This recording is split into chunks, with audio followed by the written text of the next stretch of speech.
To our most beloved founder Chancellor, Bhagwan Sri Satya Sai Baba, I offer my pranams with love and gratitude.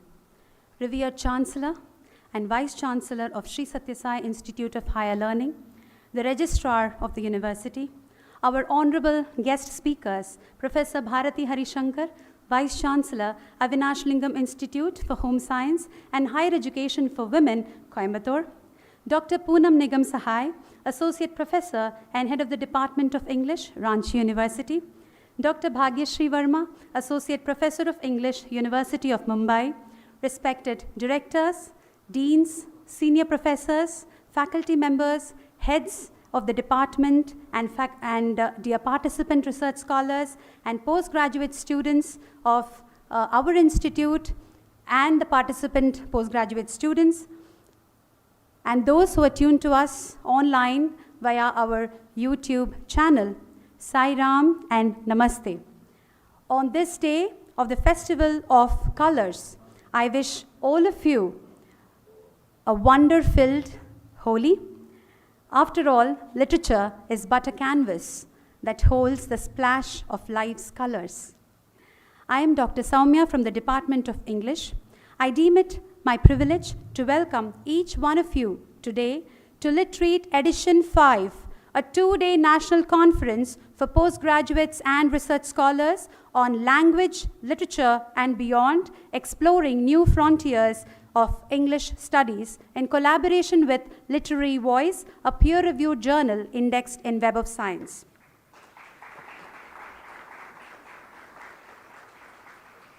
Following the sacred ritualistic Vedic tradition of Bharat, we shall begin with the invocatory Vedam by the students of the Institute.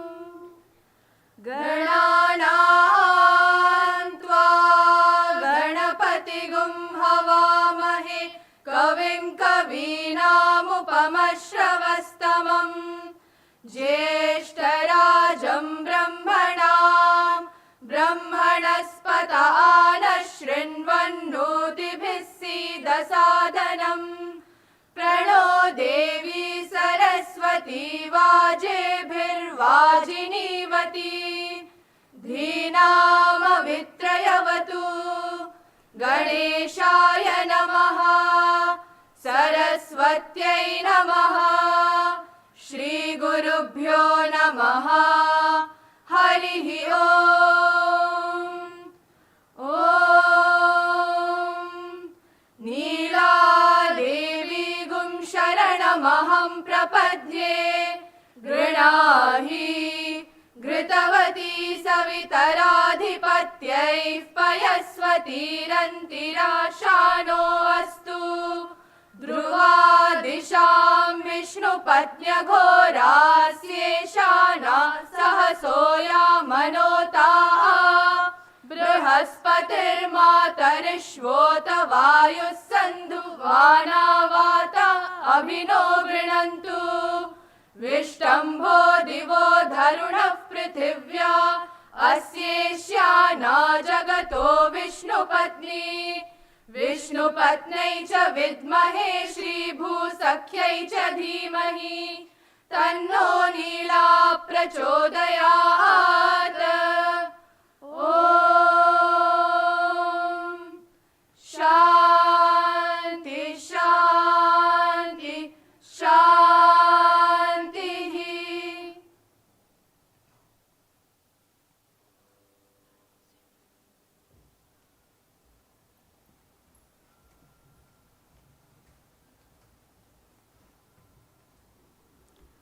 I now request the dignitaries to kindly light the ceremonial lamp to begin the proceedings.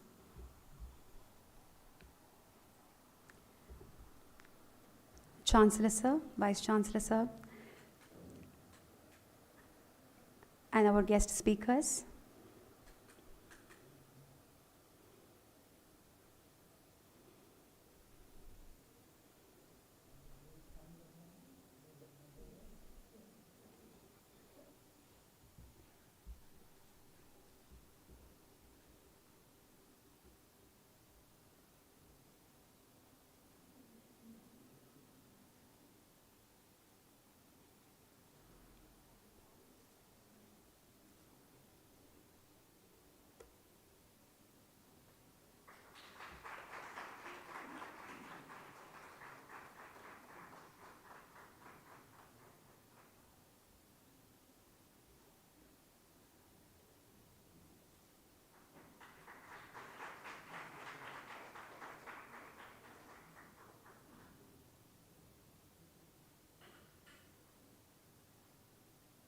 Thank you, sirs. Thank you, ma'am.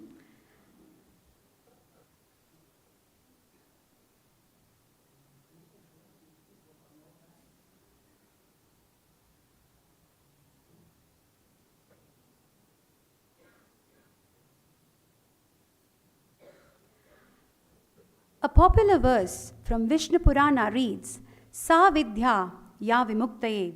Knowledge is that which liberates one from bondage. While it may delve deep into spiritual wisdom, as aficionados of literature, we always contemplate deeper beneath the surface of a narrative, text, or verse. When the world predominantly is inclined towards STEM-based, output-oriented research, we literati continue to explore, appreciate, question, and resolve myriad conflicts, predilections, bias, and power dynamics that shape the social and moral fabric of an age. We are proud to be in the lineage of philosophers and Renaissance humans who have formulated interdisciplinary ideologies that have paved way to what we call literature today. The Department of English at Sri Sathya Sai Institute of Higher Learning completes its 57th year in 2025 of not mere existence, but a successful accomplishment of the progressive vision of its founder Chancellor, Bhagwan Sri Sathya Sai Baba, who always encouraged pursuit of true excellence in all its endeavors. We will now watch a short video presentation about the department.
Thank you, everybody. I now request our dignitaries, our Chancellor, and Vice Chancellor, our distinguished guest speakers, Professor Bharati Harishankar, Dr. Poonam Nigam Sahai, Dr. Bhagyashree, Professor Rani P, the Dean of Sciences and Humanities, Languages and Literature, and the head of the department, Dr. Mithali, to please grace the dais.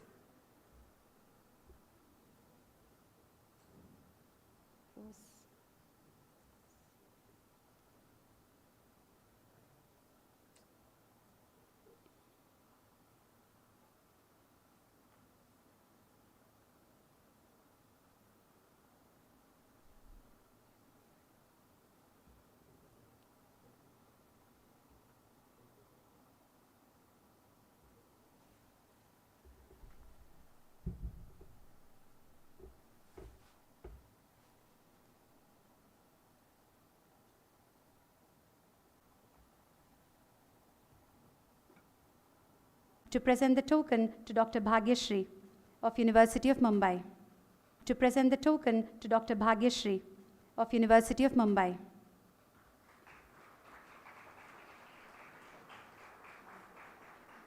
And also to our respected Chancellor.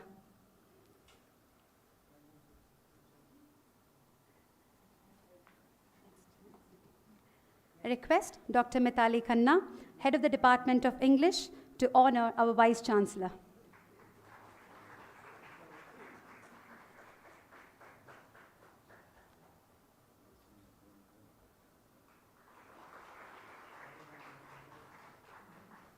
Thank you, everybody.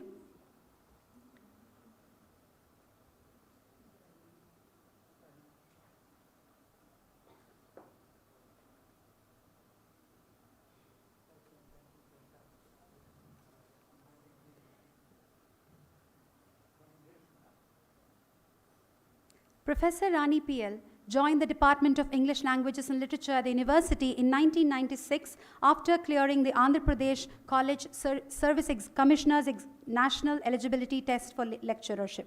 Her love for English language and literature is evident in her wide scholarship across diverse areas of the subject. She has guided scores of PG dissertations and a doctoral thesis and is currently supervising 5 PhD research. She takes keen interest in the personal and academic growth of her students who consider her as a source of inspiration. As the strategist of the origin of Literate, the department's one-of-its-kind events, she continues to encourage and guide us with her unique attention to details. I request Professor Rani P, Dean of the Humanities, Social Sciences, Languages and Literature, and also the Director of the Anantapur campus of the university, to kindly welcome the gathering and prepare the stage for the conference.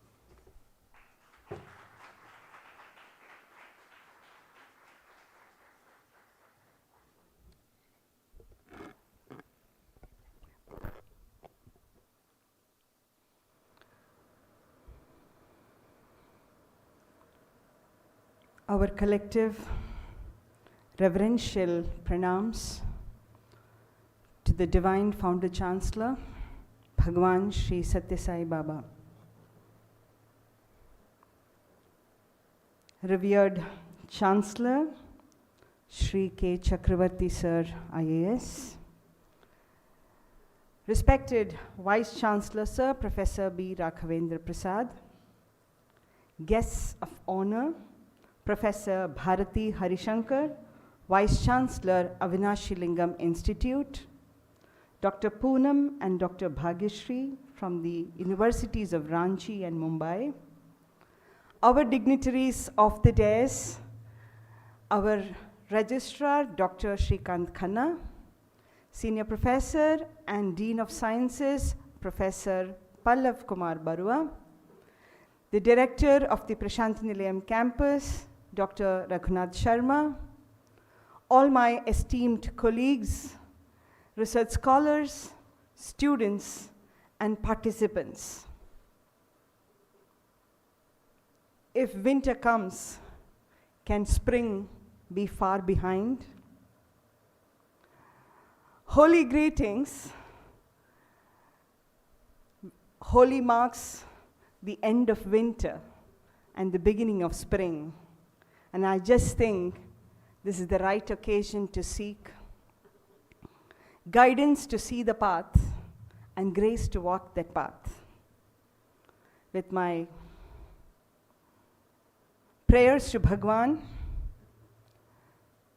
to make us feel His presence and blessings, it's my honor and privilege to offer the welcome address and set the stage for these 2 days of scholarly collaboration. In addition to it being holy, I don't think P.B. Shelley ever imagined him to be quoted in the context of holy in north of India. In addition to that, today is also the Savitri Vratam or the Karadiyar Nombu in south of India. And if the younger generation who pursue English literature would know a lot about Savitri and the episode, it is likely to be because of Sri Aurobindo's epic spiritual poem of 24,000 lines, Savitri, a legend and a symbol. My reason for quoting these 2 examples is to show how literature is timeless and universally relevant.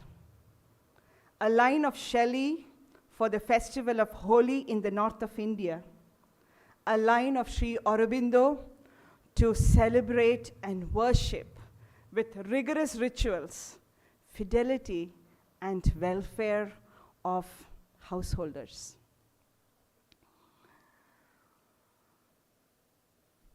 My primary task is to welcome our Chancellor, an astute reader, widely read, a literary enthusiast, who always has dozens and more of questions when any of us meet him, always interested in what happens in the world of literature.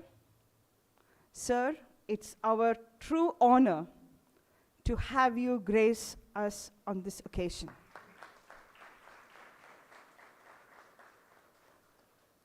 Our Vice Chancellor, we take for granted, will always support us if it is academic, intellectual, and productive.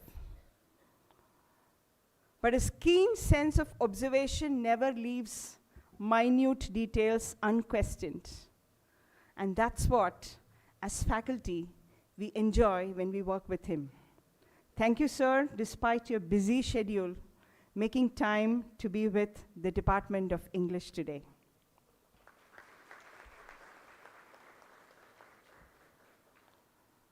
Professor Bharti, we understand, as a Vice Chancellor, what your crowded calendar might look like. Add to it the personal or the spiritual compulsion to also follow the Savitri Vratam. In addition to the countless travels that she's been undertaking, as she mentioned. Despite all of which, if you're here, it is truly encouraging for all of us. Thank you for being here.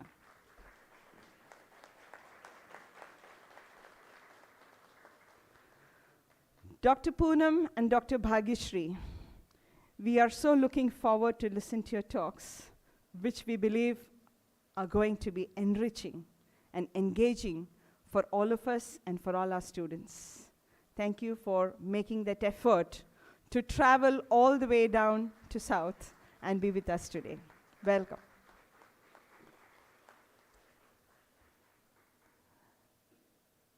There are many unseen hands that support a fraternity.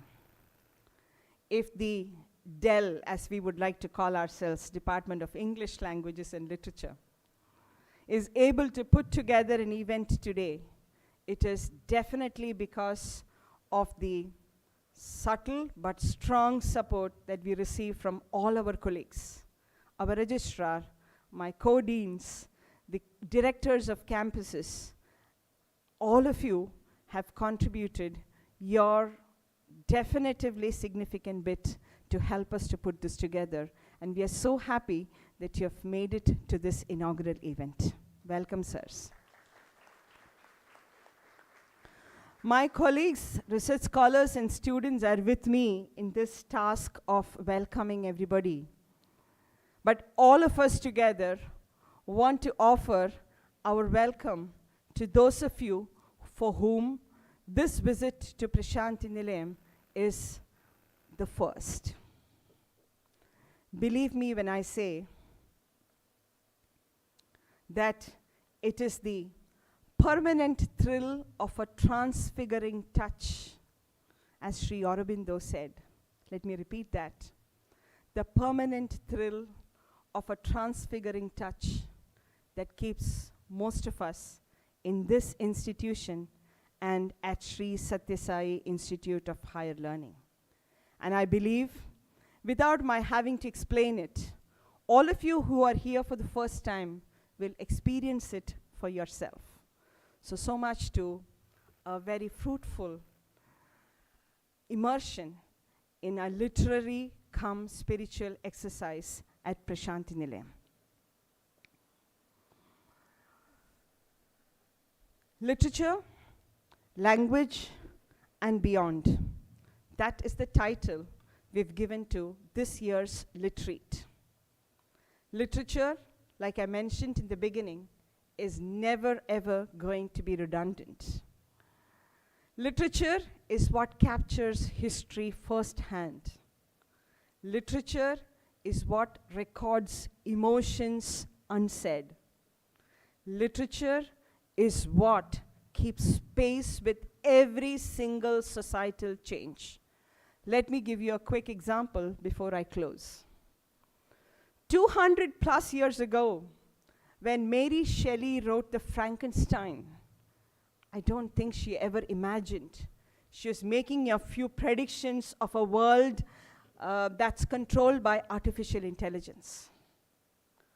All of these scientific advancements and the ethical dilemmas that come along is already captured 220 years ago by a piece of classical literature.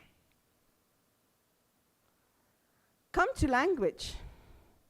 Artificial intelligence depends for its very existence on large language models. Linguistic theories drive the essential philosophy, foundational principles of artificial intelligence itself. What more should I say to talk about how important it is for language and literature to thrive in any age, any era, for any generation. These are just tips of the iceberg, and I am sure as we go ahead, we will also be conscious of what Mary Shelley says in Frankenstein. Frightful must it be, for supremely frightful would be the effect of any human endeavor to mock the stupendous mechanism of the creator of the world. Supremely frightful would be the effect of any human endeavor to mock the stupendous mechanism of the creator of the world. Yet, Sri Aurobindo assures us, all can be done if the God touch is there. With these words, I wish that the next 2 days will be an absolutely fruitful one for all those who are interested in life, language, and literature. Wishing all the participants once again a very, very productive immersion in these 2 days of literary exercise. Thank you. Jai Sai Ram.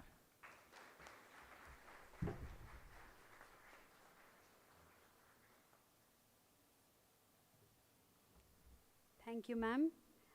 So as we extend our warm welcome to our dignitaries of the dais, I would request Dr. Vivek Chauhan, Associate Professor and former Head of the Department of English, to kindly present the token of our love to the dignitaries of the dais. Our Registrar of the Institute, Dr. Shrikant Khanna, sir.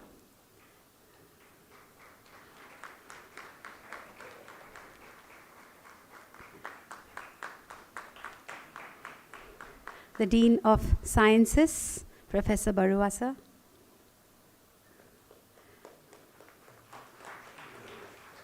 the Director of the Prasanthi Nilayam campus,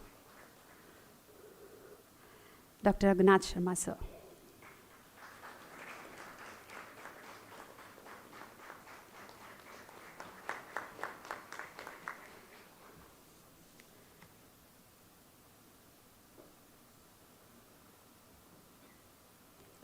Thank you, sir. A university rises to the acme of academic performance under a visionary leadership. The Vice-Chancellor of Sri Sathya Sai Institute of Higher Learning, Professor B. Raghavendra Prasad, has held various academic positions and has an extensive experience in administration in his career. He is a highly respected figure in the field of physics owing to his innovative contributions and involvement in significant projects such as the Agni missile development while at Indian Institute of Science, Bengaluru. Under his able leadership, Sri Sathya Sai Institute of Higher Learning has launched several new academic programs aligned with the national education policy, focusing on cutting-edge fields such as mathematical sciences, artificial intelligence, and biosciences. He has played a pivotal role in shaping the academic landscape at the Institute, with emphasis on contemporariness with no compromise on basics. I welcome you, sir, to kindly share your thoughts on this occasion.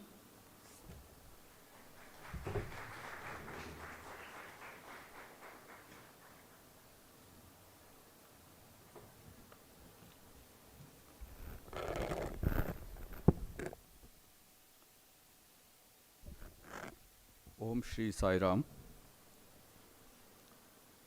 At the very outset, let me offer my most prayerful salutations at the lotus feet of our revered founder Chancellor, Bhagavan Shri Satya Sai Baba. Respected Chancellor Shri K. Chakravarti, Honorable Vice Chancellor Professor Bharati Harishankar, Dean of Faculty of Humanities Professor P.L. Rani, Head of the Department of English Dr. Maithali, and all the esteemed dignitaries and scholars, colleagues, members of the faculty, and my dear students.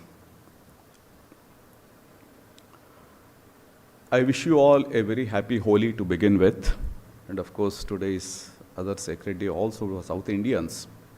So we have a 2-day intellectual pilgrimage at Prasanthi Nilayam. I welcome you all for that.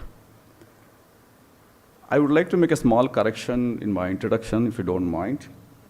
I worked on space missions such as Astrosat and Aditya, not Agni missiles. Okay, yeah.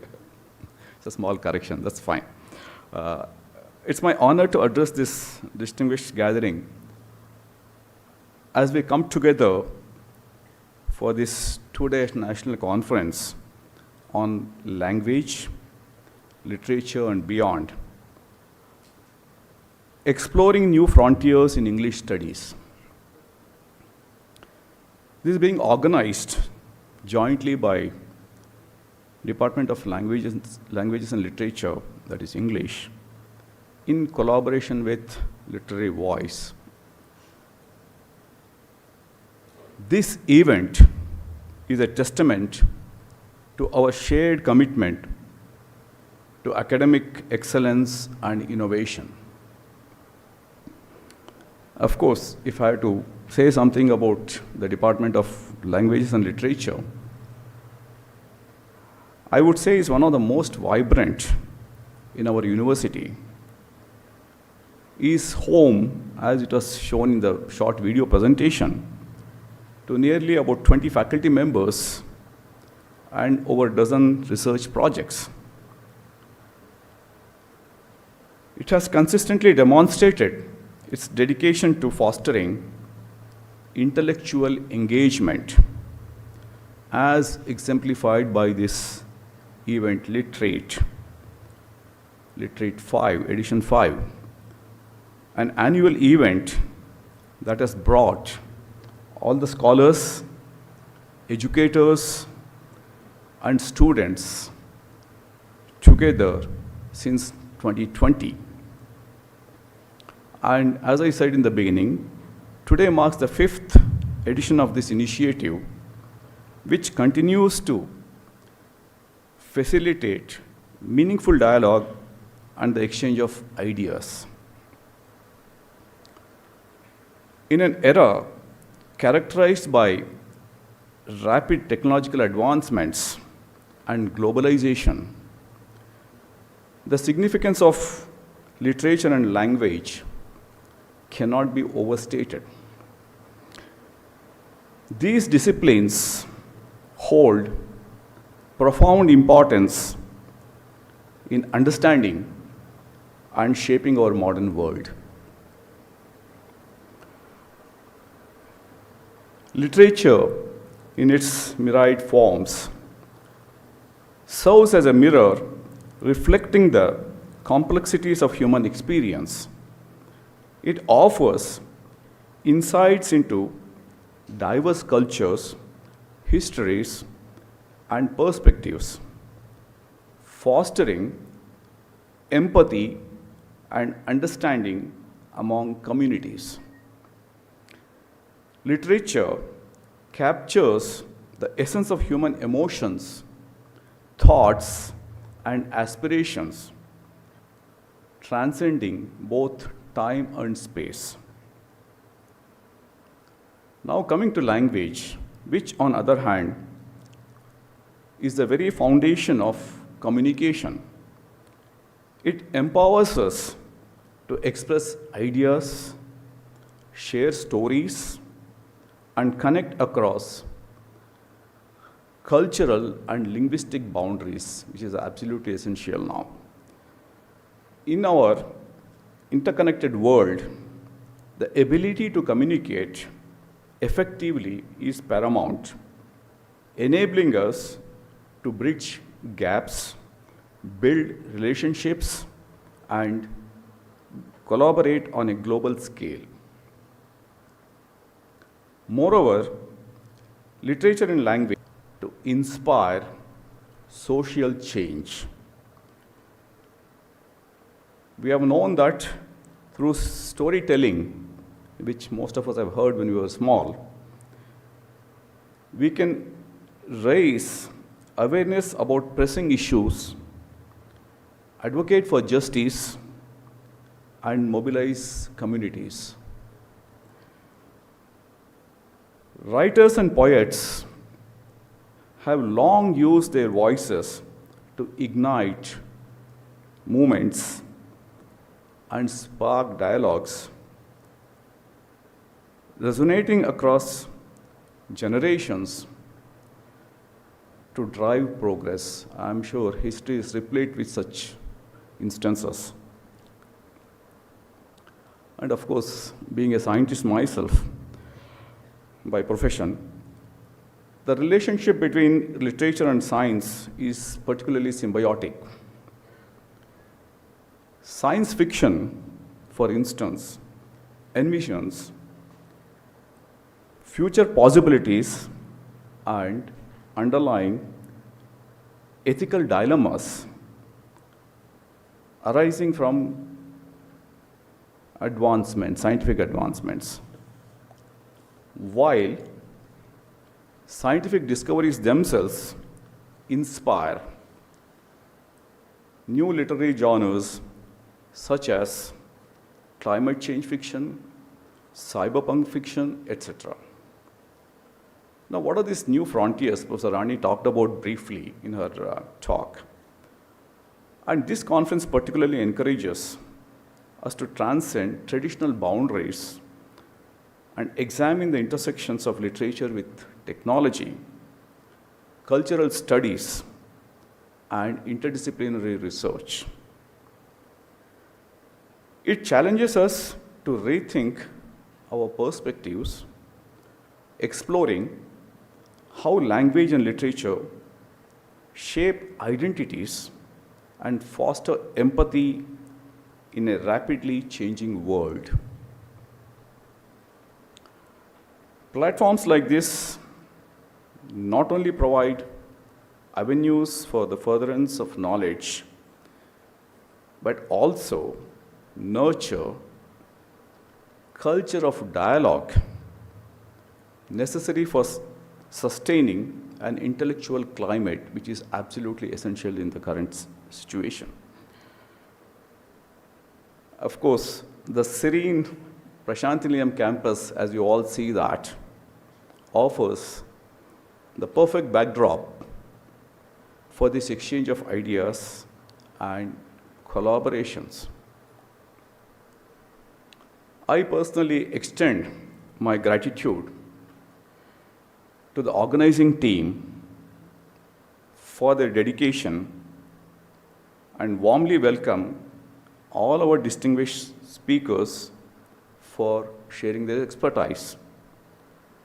And of course, to all my young scholars present over here, I urge you to engage wholeheartedly in this conference, as your contributions will shape the future of English studies. Please remember that. Once again, I welcome you all and wish you a very fruitful and enriching conference. Thank you. Sairam to all of you.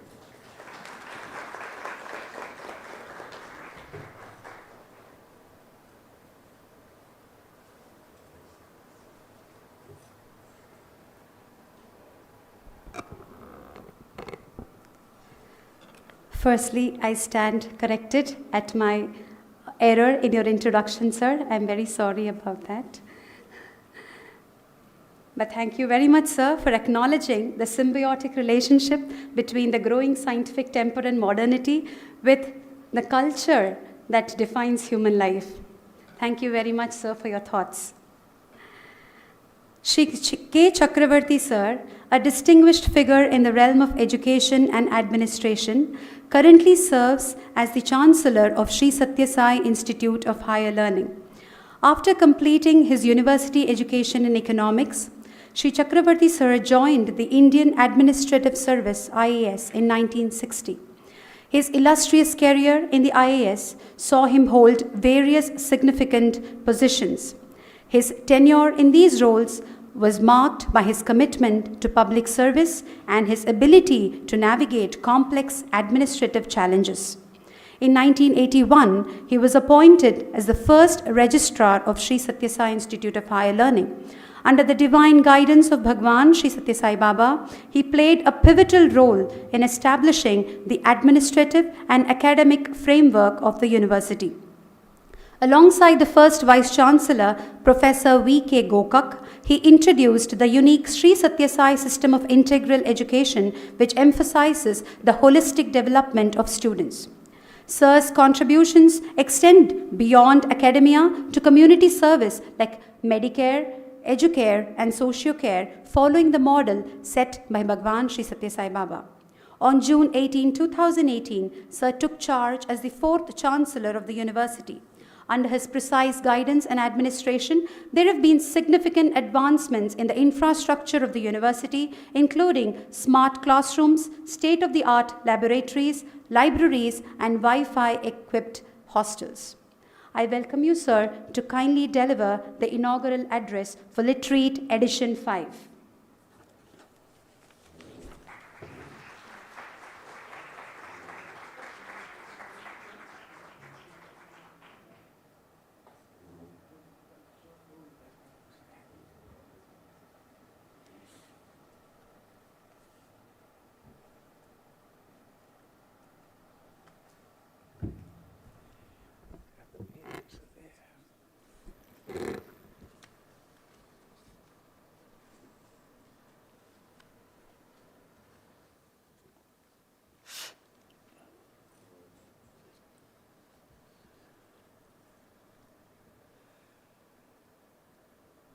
Sairam to all of you.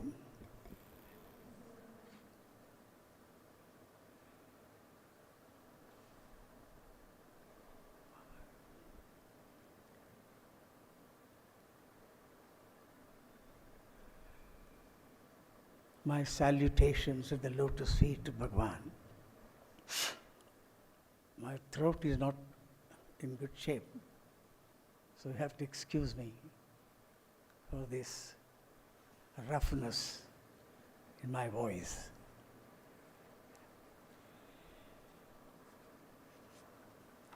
First, I thank Dr. Prasad and Dr. Rani to have invited me to participate in this function.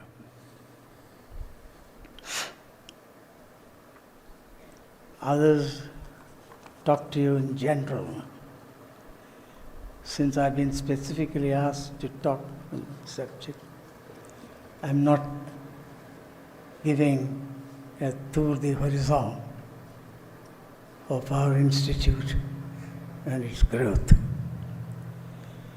Welcoming you all to this function, I would like to get into the subject straight away. The field of literature has undergone a remarkable evolution, transcending its traditional boundaries and embracing a dynamic interplay of social, technological, and cultural influences that have fundamentally reshaped how we engage with the written word.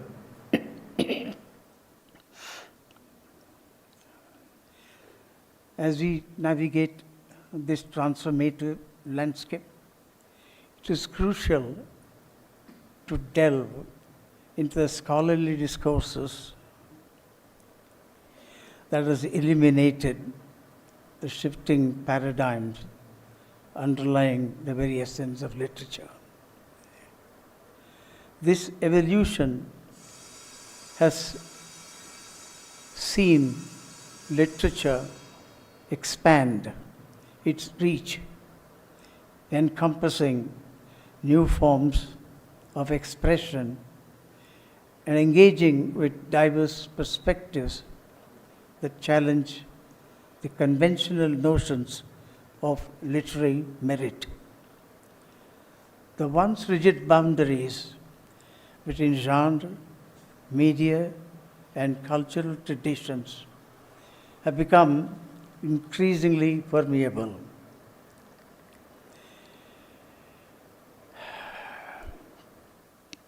Allowing for a cross-pollination of ideas and the emergence of innovative literary forms. By exploring this evolving landscape, we can gain a deeper understanding of the vital role literature plays in shaping our collective intellectual and cultural discourse. At the heart of this transformation lies the recognition that literature is not merely a static repository of timeless works, but a dynamic and responsive medium that reflects the changing tides of our social, political, and technological landscapes. As the world around evolves, so too must the ways in which we conceptualize and engage with literature. This process of redefinition has been driven in part by the shifting role of the university as the primary site of literary study and criticism.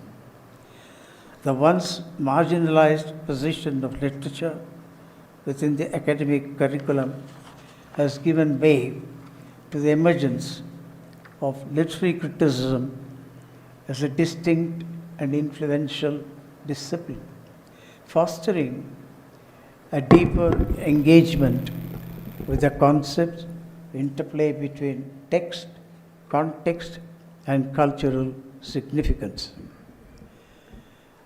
At the core of this journey lies the recognition that the object of knowledge in literary studies is situated within an expansive network of intertextual relations that are often transitional, transnational, and cross-cultural in nature. The once rigid distinction between the high and low forms of literary expression has given way to a more inclusive understanding, where the boundaries between the canonical and the marginal have become increasingly blurred.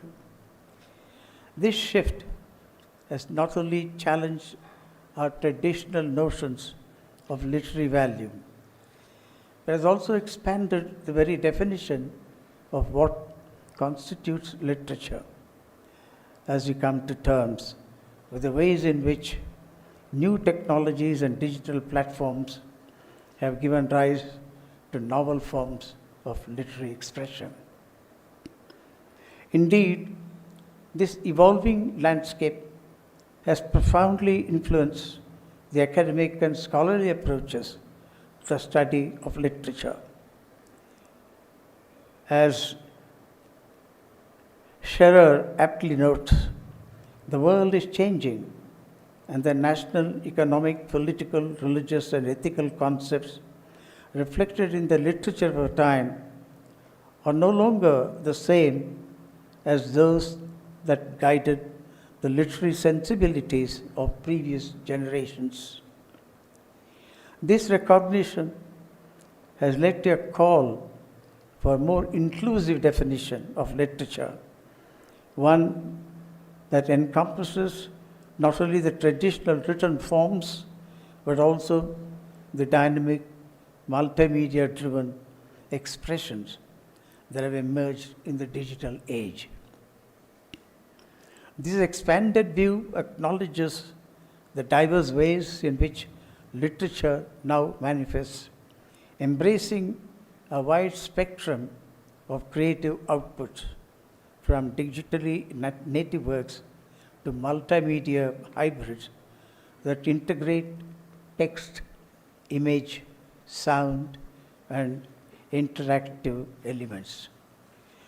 By adopting a more inclusive understanding of literature, scholars can better capture the richness and complexity of contemporary literary expression, which continues to evolve in response to the changing social, technological, and cultural landscapes. The emergence of electronic literature has compelled scholars to rethink the fundamental nature of literary art. These new creative mediums challenge the established boundaries of the literary canon, demanding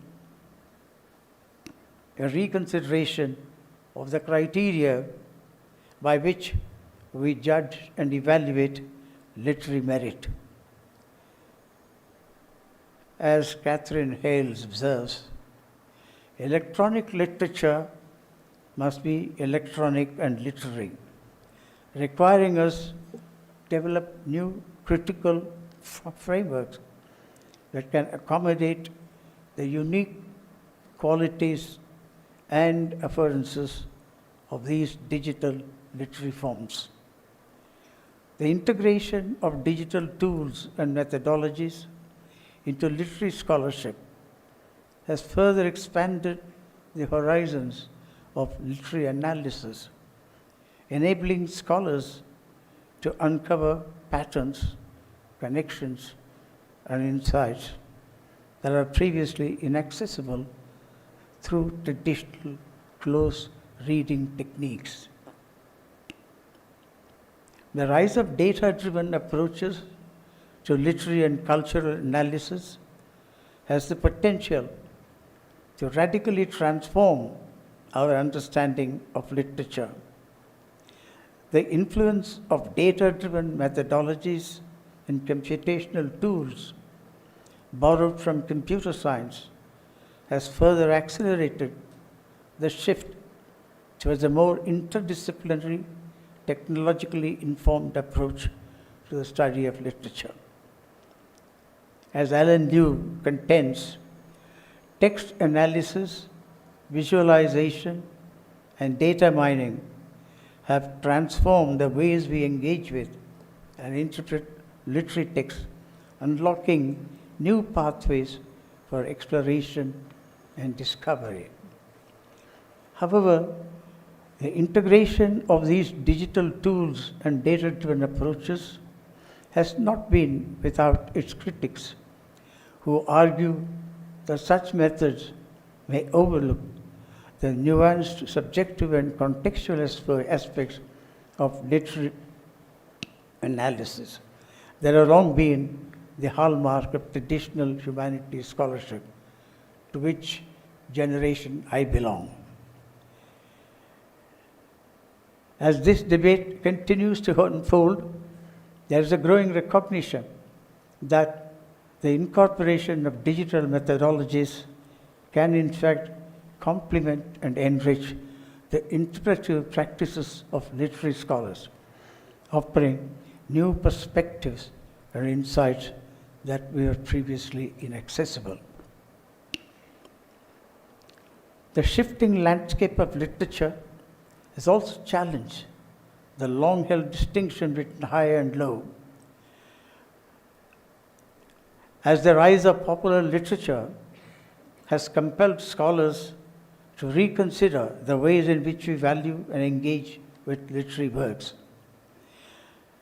The emergence of digital platform and social media has further blurred these boundaries as readers and writers engage in unprecedented levels of collaboration and cross-pollination, giving rise to new modes of literary production and reception.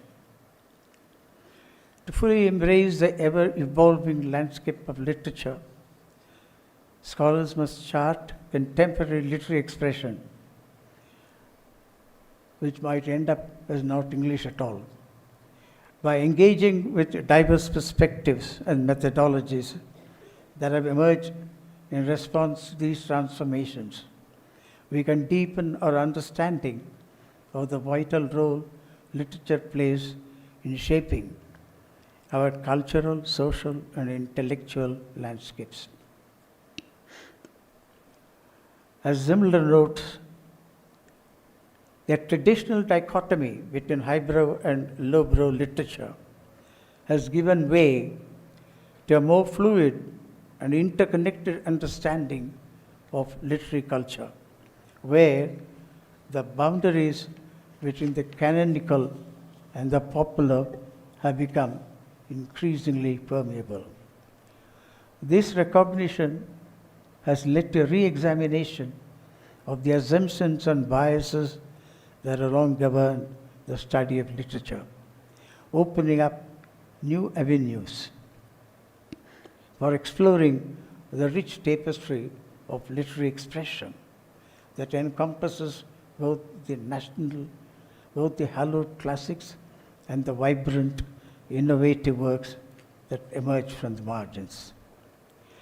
Literary scholars navigating this new landscape must be willing to embrace a more inclusive and interdisciplinary approach, one that is attentive to the diverse range of creative and critical perspectives shaping the evolving realm of literature. This shift in trends underscore the vital importance of embracing a more inclusive and interdisciplinary approach to the study of literature, one that fully acknowledges the fluid, interconnected, and evolving nature of literary expression in the digital age.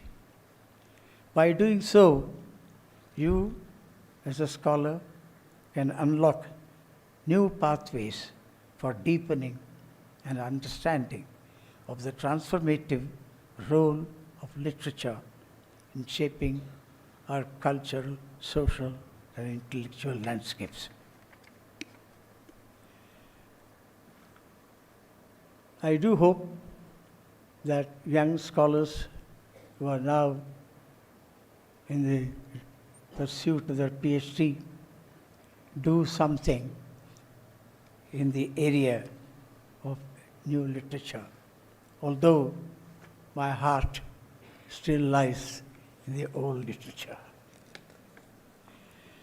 Wishing you all a very successful career. First, of course, the successful completion of your PhD, and later on, finding your métier in this new, evolving, creative literature. Wishing you all good luck. Thank you. Goodbye.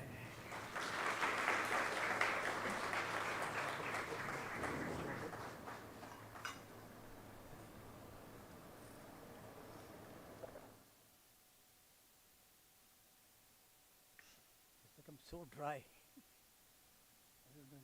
Do you feel that? I don't know. I feel.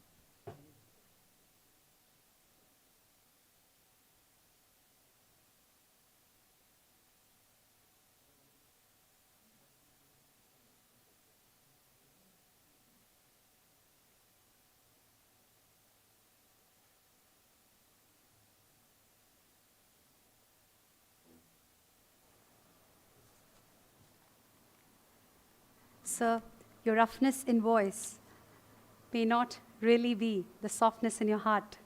So thank you for those loving words of encouragement. This conference is organized in collaboration with Literary Voice, a peer-reviewed journal of English, indexed in the Web of Science. Representing this collaboration, we have with us Dr. Bhagyashree Verma, who is part of the review and the editorial board of the journal. I request you, ma'am, to kindly share a few thoughts.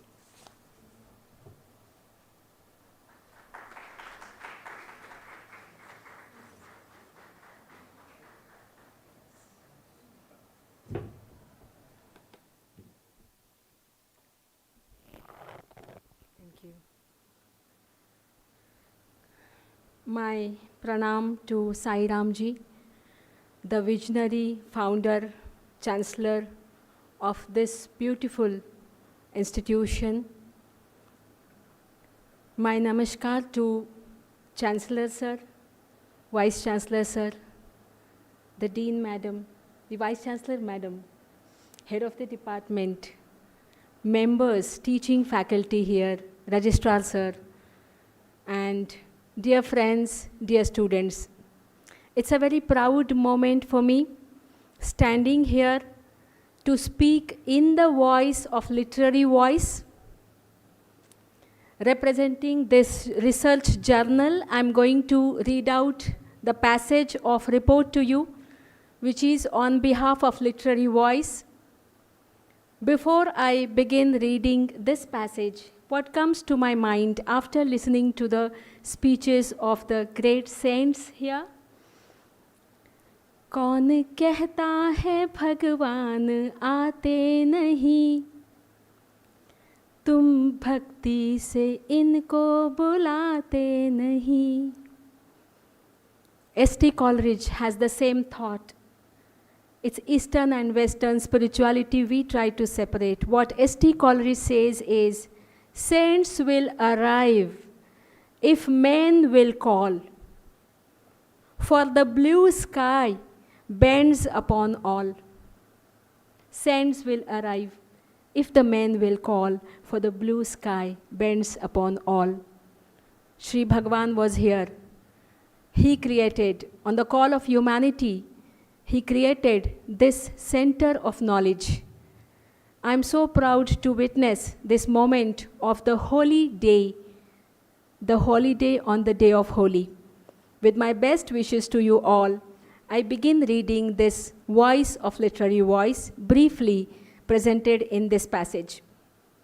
I am Dr. Bhagyashree Verma, Associate Professor at the University of Mumbai, and today I deem it as my honor to represent Literary Voice, the journal I have been associated with for more than 2 decades in various capabilities.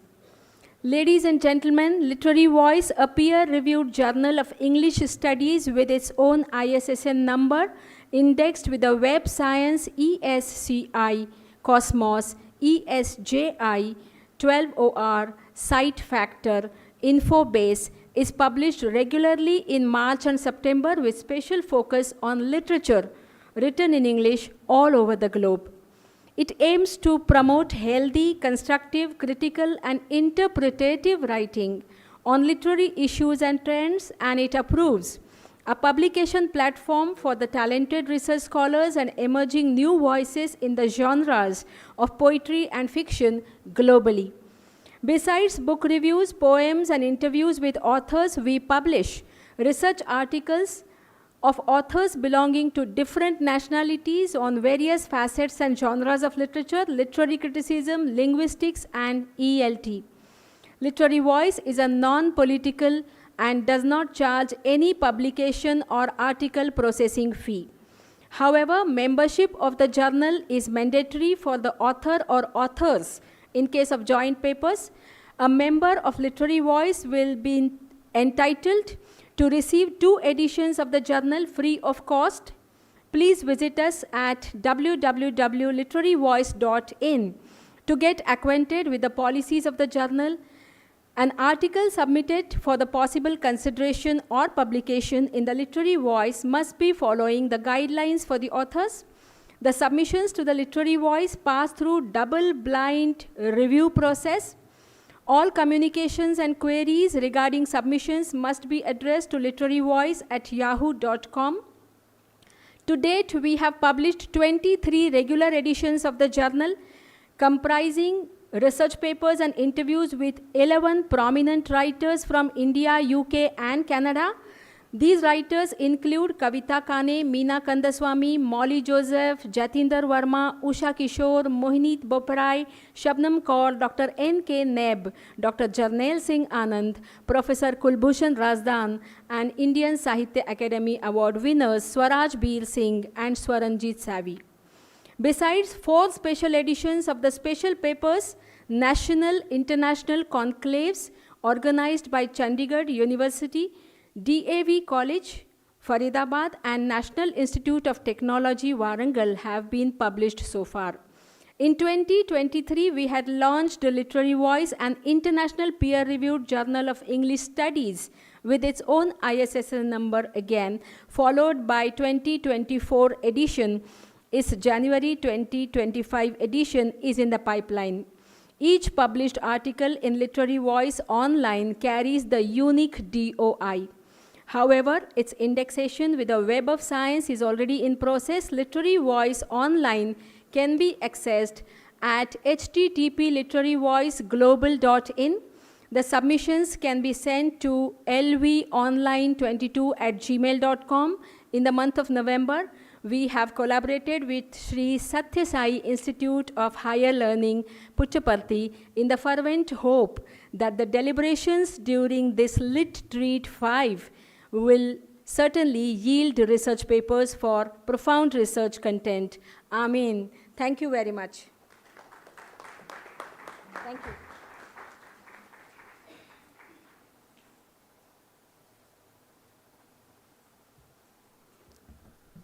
Thank you, Dr. Bhagyashree. Before we move ahead with the much-awaited literary brilliance in our plenary speakers' speeches, we would have a short break now. So we have arranged high tea for all the participants and dignitaries. So for the men, it is served in the ground floor conference room of this building.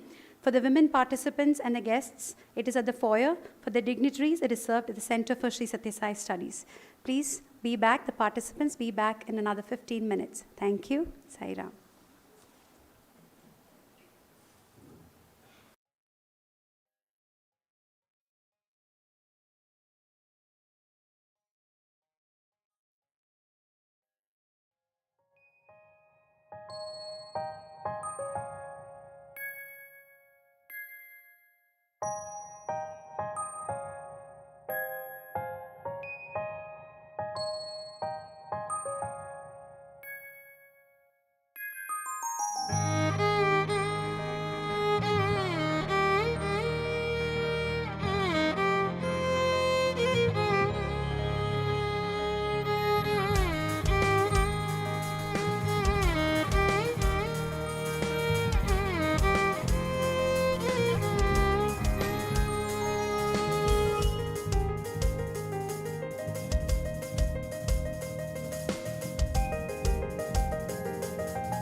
Sai Ram. My humble pranams at the lotus feet of my most beloved Bhagavan. Distinguished guests, valued attendees, esteemed members of the faculty and students, warm morning greetings to one and all. On behalf of the Languages and Literature, English, let me welcome all you to the Literate Edition 5, a two-day international conference for postgraduates and research scholars on language, literature, and beyond, exploring the new frontiers in English studies. Rome was not built in a day, and neither are great ideas. Here is a behind the scenes of the journey of dedication, teamwork, and persistence that brought this vision into life.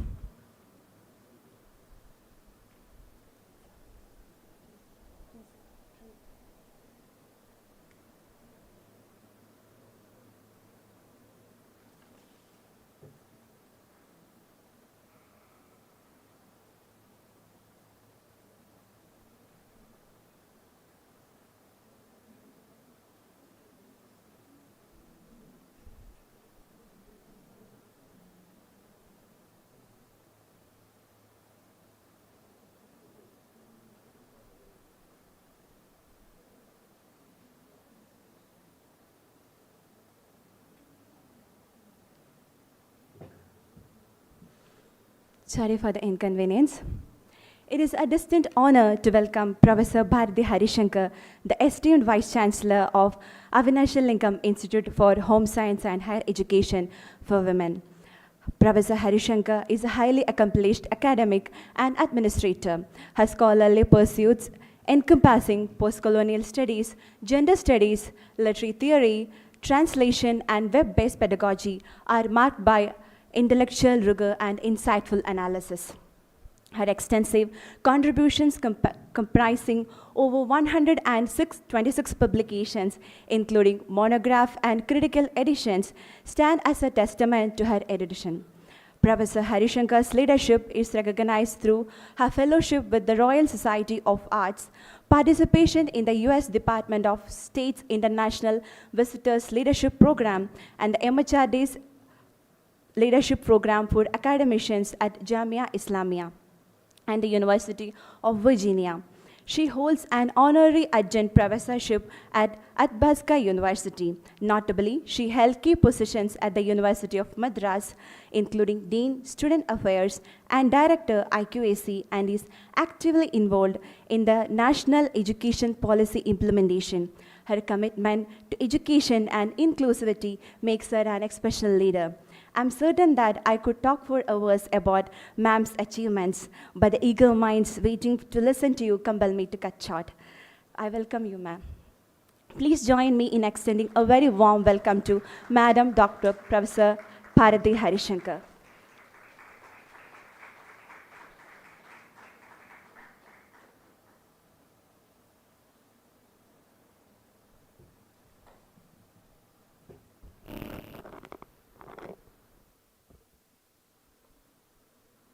Humble pranams to the lotus feet of Bhagwan Satya Sai Baba, Honorable Chancellor, respected Vice Chancellor, Registrar, Deans, Directors, fellow resource people from other parts of India, faculty members, scholars, and my dear students.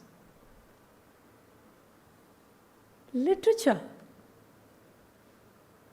for a very long time, did not have any appendage. We just called it literature.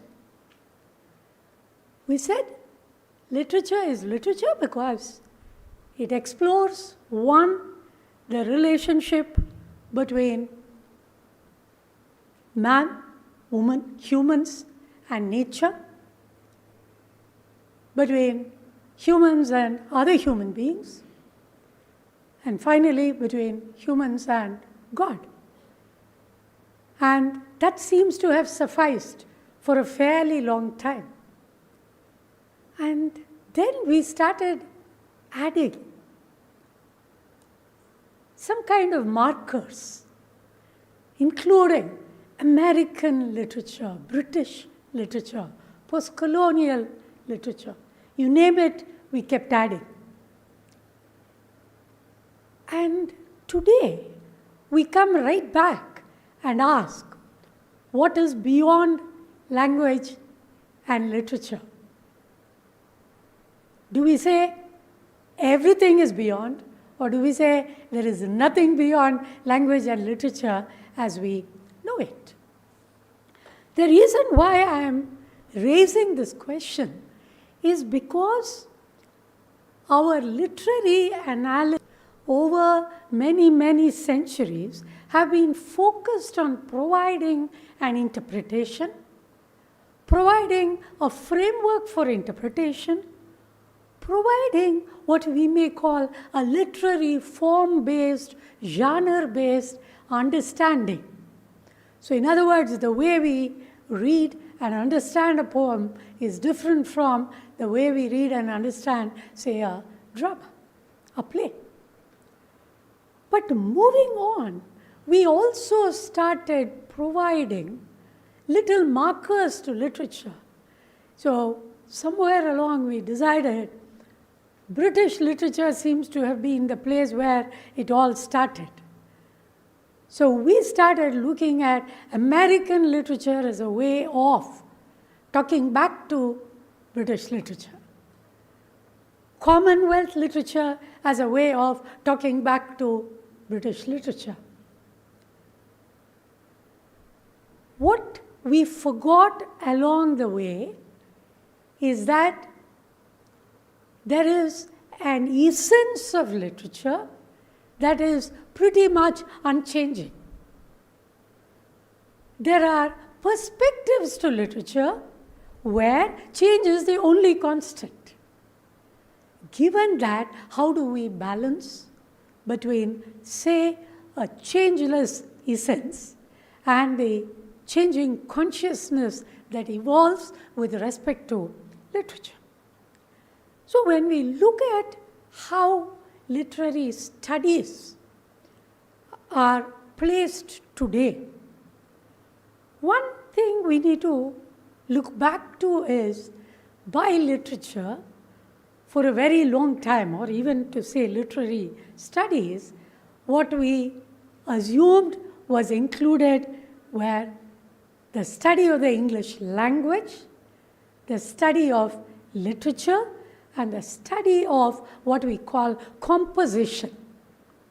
In other words, how do we negotiate with the language and articulate the same, be it in writing, be it in speech? Wasn't that little framework enough?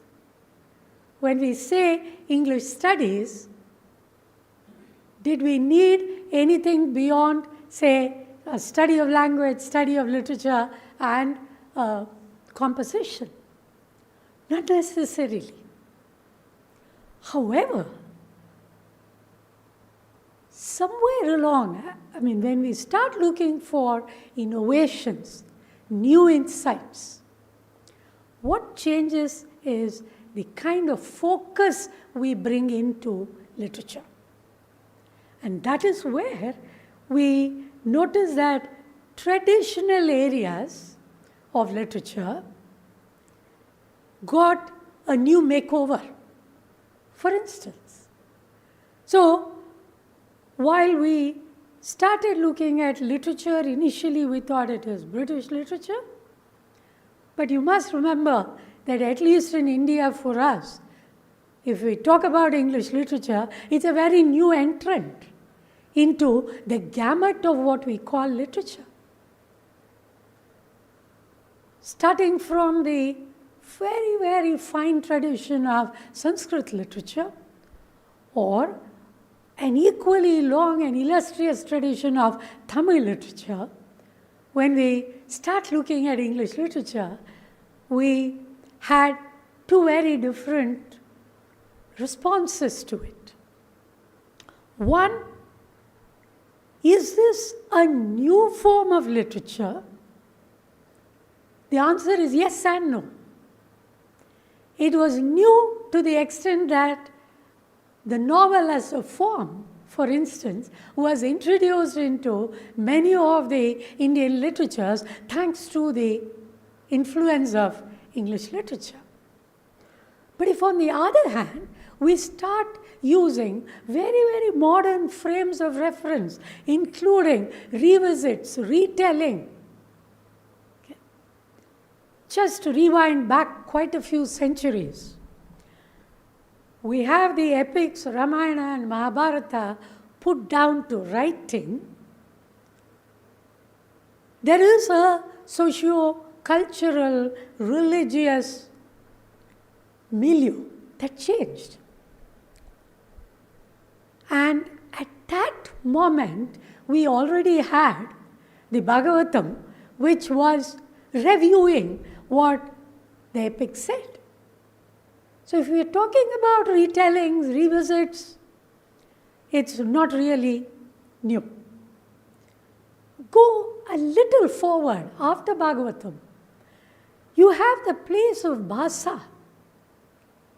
And every play of Bhasa revisits the epics and retells it from a particular point of view. So, for instance, Karnaparam would look at the entire Mahabharata, the epic. No. Does it change our perceptions of the epic? Yes. So, what is the cumulative effect of doing these revisits? Literature can never afford to be static. Literature, the true nature of literature is to keep evolving.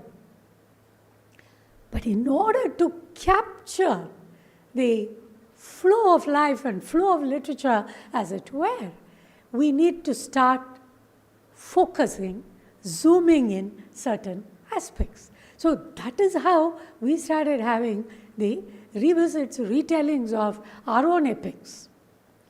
Now fast forward all the way from Bhasa, starting probably from, say, M.T. Vasudevan Nayar's Rendamoyam, or Sashi Tharoor's The Great Indian Novel, we started looking at the epic, but started looking at it in the way that it connects with the contemporary situation, the context. So here we need to be very clear about two types of context. One is the context in which the text is written. The second is the context in which the texts are read. And finally, the present contemporary context that compels us to look at a text, not only against its context, but the ways in which those contexts have changed in terms of perceptions. So when we now start looking at literary studies, including language studies, what we are looking at is a change in perception. And that is where we started with the literary studies instead of calling it literature. So why did we start putting an appendage to literature or language? Simply because we wanted it to encompass more things in the present so that we make sense of the past in a better way. All of you should now recall Eliot's terms, the pastness of the past and its presence. Eliot was not making a mistake there by not calling it the present. He calls it the presence. The reason is the present can be looked upon as a moment of time, but the present can also be looked upon as a moment of recall. So when we recall the past into the present, what we are doing is not only altering the present, influencing the present, but we also know that it is not a shadow of the past, but it is the past itself that has been called to be present at that moment. And that is what we were doing when we added the appendage studies, because we wanted literature not to go in a chronological flow with a very tight compartmentalization of these are classical texts, these are medieval texts, these are modern texts, postmodern texts, name it, you will have all the prefixes and suffixes. So when we call it studies, it automatically brings in all these aspects into focus. So what I thought was, when we talk about expanding horizons, I will do it under 3 different heads. One, the traditional areas of literature where we have brought in a new focus. And what was the reason for that focus? So for instance, we started looking at literature as crossing geographical boundaries. Yes, there were certain points where it converged, but we were happy to study the divergences as well. And that is where we have started looking at transnationalism as an essential part of literature. So when we start crossing national boundaries, cultural boundaries, even linguistic boundaries, what are we trying to do? Essentially, we are able to compare and contrast how literature is created, how literature is interpreted, how literature is understood vis-a-vis in relation to life. But if we also look at what other ways we have gone back to the past, it is in terms of what we may call eagle's diving method. Eagle, as we all know, flies very high. But when it spots a prey, it wastes no time and just dives in. We talk about precision medicine. I don't think we can outrun an eagle there. Very, very precise on its target. Like that, we have started going back to very specific periods in literature. For instance, Victorian aestheticism is now a major area of study. Is it or is it not part of British literature as we know it? Yes, it is still very much a part, but we are saying there is something about that specific period in literature that requires more attention and better attention to it. And would you believe me if I say there is now a specialized area, and there is even a journal for narratives of magic and witchcraft. Why is that so important? It's important because the focus is changing now. But talking about magic and witchcraft, how many of us have read The Tempest and felt very bad for Prospero? We felt Miranda was a soul to be pitied.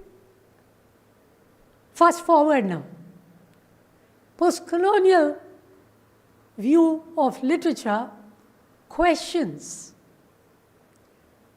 why the magic done by Prospero is white magic, whereas the magic by Sycorax is black magic. That is a focus that we start doing with traditional literature. But having said this, I am a die-hard fan of Shakespeare. The reason is, normally, literature should evolve and theory should evolve from the literature.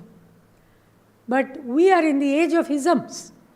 We are very happy to create an ism, and then we look for an example somewhere. Right? And that example somewhere is what your Shakespeare provides for you. You want to teach feminism, go back to Shakespeare. You want to talk about anti-Semitism, go back to Shakespeare. You want to talk about colonialism, post-colonialism, go to him. You want to talk Marxism, go to him. You want to talk spiritualism, go to him. The idea is, when we talk about literature studies, we should be aware that no writer takes dictation from the public to write a text. The text is written, and it is in the process of interpretation that we are looking at how we form this body of studies called literary studies. We started looking at the same time that literature started having new focus areas of interpretation. We also started looking at language as requiring a scientific study. And that is where, starting from either Saussure and Levi-Strauss, fast forward to Chomsky, all the way down, we are looking at how language can be put into a framework, put into, quote unquote, a scientific framework. So linguistics, if you go and look at the term definition, it is a scientific study of language. But can we stop with linguistics as a very, very sterile study of language? No. We have now moved forward, and we are looking at linguistics as psycholinguistics. How do children acquire a language? How do elderly people, adults, learn a language? We are also looking at social linguistics. How come Indians are, by virtue, multilingual quite effortlessly? And why is it that we are getting dictated by monolingual cultures that monolingualism is the way to go? Not necessary. But in this particular instance, which I'm giving you, you will realize that it is also important to question what has been given. Not all that has been given has to be accepted. They require modifications. They require not only complete adoptions, but we also need to do adaptations. And that is what language is trying to do through the framework of linguistics. But when we move to, say, things like compositions, what we were really looking at is, today we look at English as foreign language, English as second language, English as a soft skill, English as a life skill. So we are only adding those skills. Okay. Even at the risk of digression, let me share things with you. A very personal example. I grew up in a very large joint family. A middle-class family with very middle-class aspirations, but a lot of middle-class values, moral and spiritual. I don't think anybody ever needed to teach me soft skills. I knew what to do. Right? You just needed to get in, and you knew what was appropriate, what was not appropriate. Even a simple thing as putting this over. I don't think I've ever done it before entering here. But the minute you know that there is a code, there is a code that embeds a message, but it requires perception. Soft skill is less of language and more of perception. But having said that, when you have the language skill, that perception is a given. And that is where we start looking at why soft skill. I mean, it has never made sense to me that most of my students and most of you go through a course in soft skill to teach you what is basically something that you're born with and you have grown up with. Why do we need that at all? Simple thing is, there was a break in this very continuous lineage of perception. The Indian way of how we acquired a language, how we used a language, and what are the appropriate methods of using a language, and what was polite, and is there an etiquette to language? These were things that those composition studies were already teaching us. For the benefit of the youngsters here, okay, few of us who remain young at heart, we had coffee now together. And there were certain very common points that united us. Learned grammar through Rani and Martin, common area. Okay? All of us learned cursive writing. Yes? But the point there is, you may know the word, you may know how to write it, but do you know how to write it so that you convey a message, you convey who you are? I still preserve some of the letters that I have received from a doyen of literature, Professor C.D. Narasimhaiah. And he would always write his letters on a postcard. The only one exception he made was, I think, around the time I got married. I think I graduated with him. So he wrote me on an inland cover. Then I knew why he wrote on an inland cover, because he would write every single millimeter of space was used up. We never wasted a postcard. Okay? And we never used short forms, by the way. And every time we wrote a letter, I remember my grandmother's very concerned letter to my parents, because every time my mother wrote a letter to her mother-in-law or her mother, those edges where you fold in a inland cover, those were spaces where we had to write our message to our grandmothers. And she looked at my pathetic handwriting in one of the folds, and her concern to my mother was, oh, this kid does not even write well. How is she going to shape up to be someone in life? Okay? But believe me, if today we say this to our children, they say, what nonsense, why do I need to write at all? I could dictate. I could use my pad. I could use my iPad. I could use my... No.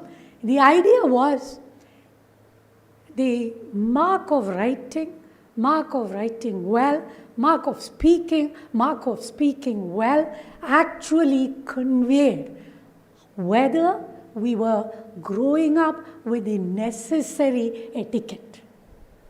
Okay? So the fold in which I wrote a few sentences came back with a lot of concern for my poor grandmother and mother, and the next thing I knew, after all that school homework that we did, the 4-line where before the next letter goes, your handwriting should have improved. It may seem like a very, very silly example, but the point that I wish to make here is composition was not to test your language alone, not to test your knowledge alone, but also to check who you were. Okay? Fast forward from there, we have started looking at how to look at literature not as a text, a play, a poem, a novel, but instead to start looking at its aesthetics, its poetics, not new. We had it right from Plato down in the Western world, in the Indian world, starting from Panini, Bharata, Tolkappiyar, you have the entire tradition. It was called poetics because, one, it told us what is the golden touchstone for a poem, a piece of writing. It also told us what are the elements that we need to focus on. But the most important is, it said, what is it that the reader should bring in to this experience of literature? So poetics, in a very traditional sense, would mean how is it that we can experience literature? Let me again share an example with you here. I was working on a research article on Margaret Atwood, the Canadian writer. I had taken for illustration one of her earlier collection of poems. And I kept reading that collection, and on the surface, it felt like it was very negative. The emotions were negative. The emotions were raw. And what it was pinpointing felt very negative. So the question that came to my mind is, why would someone want to create and leave for posterity something that is just filled and dripping with negative emotions? Had I gone to one of the Western literary traditions and literary theories, I would have just dismissed it as a negative text. But if you go to the rasa theory, what rasa theory says is, you don't need only the emotions of joy to create an aesthetically affirmative text. Bibhatsa can give you there, krodha can lead you there. So in other words, in spite of putting in the not so pleasant emotions into a text, can it be an aesthetically affirmative text? Yes, it can. Yeah? This is one way of how we look at the new focus that we can give to traditional literature, traditional focus and viewpoints in literature. The extension of that is, as literatures grew all over the world, or as literatures were rediscovered throughout the world, because I don't think Tamil literature or any other Indian literature happened after English literature. They happened much before. But the process of rediscovering something became a very, very useful standpoint. It could be done in the mode of comparative literature, across two languages, across two cultures, but we could also do it in terms of comparing, say, Australian and Canadian, African and Indian, African and Caribbean. Possibilities were endless. So why would we start doing that? Is it useful at all? Again, a little example that I believe most of you would have read these texts. All of us in our BA have read Charlotte Bronte's Jane Eyre. Yes? So, we were sad when Jane was sad. We were hopeful for Jane when she met Rochester. We were extremely relieved that the mad woman in the attic just fell off. And end of story. Extremely happy. Yes? Okay. So what we did was, we went with the flow of the text. Look at how clever Charlotte Bronte was. She made us believe that Jane's point of view is the best point of view to read that particular novel. And then a Caribbean writer, Jean Rhys, writes the White Sargasso Sea. And White Sargasso Sea, we start looking and reading, we say, oh no, mad woman in the attic, Bertha Mason, is to be pitied. Our focus should be on her. So all of us became trusted followers of Antoinette Cosway, who later becomes Bertha Mason. And have we stopped there? Probably many of us have. But now, if you have read White Sargasso Sea, how do you think we should be looking at Tia and Christophine? So what Jane was to Bertha Mason or / Antoinette Cosway is to Christophine and Tia. So now you realize literature is no longer linear. It is interconnected, it is nested, and we need to necessarily see what the overlaps are. We need to necessarily look at how we can start connecting the dots. But when we connect the dots, are we going to look at it and be faithful to the text? So are we going to say, within the text of Jane Eyre, that was a world, and that is a world where you accept Jane as the protagonist, and Bertha Mason is a supporting character, albeit very inconvenient character, so it is okay if she is disposed of. But it doesn't change the aesthetics or the poetics of Jane Eyre. But now, the minute you start rethinking one character, you suddenly realize, no, there is something wrong here. I have to look at the social, the cultural aspects of how these characters are woven into the text.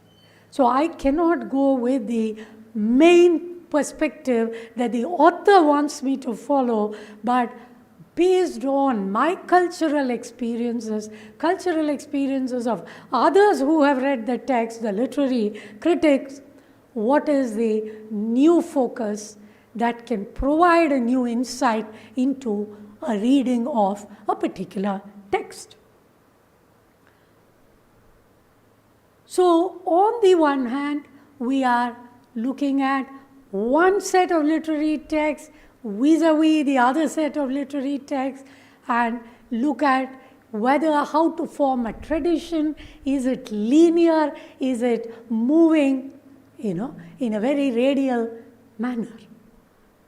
So what we have been doing for a very long time, and what we would probably quite dismissively call as traditional literary interpretations, we were looking at the text at what we call a intra-interpretational level. That is, you focused on the text, you looked at the context of the text, you looked at the interconnections within the text, you looked at the world within the text, and started putting forward your interpretation. But if on the other hand, should you start comparing the text, one text with another, one text against another, that comparison told us a few things. One, is there an essential link in text number 1 that I have missed? Is there a link between text number 1 and text number 2. And the third and very important question, and this is for all the research scholars out there, we never ask the question, so what? In research, we keep asking the question, what, how, and we stop with why. But we need to ask, so what? So what if there is another text that leads me to question my readings, my prior convictions about a particular text?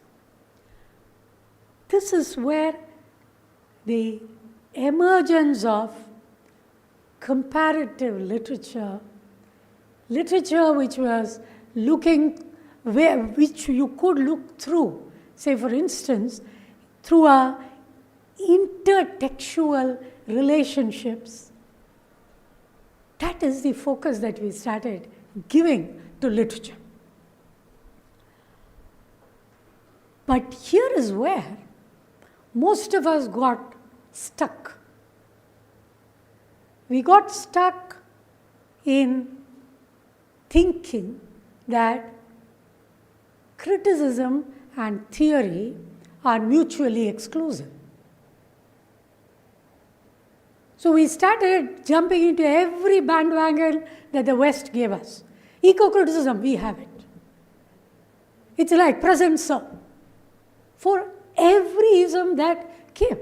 In fact, I keep telling my students and scholars, please do not make someone a big shot, because probably he never intended to be.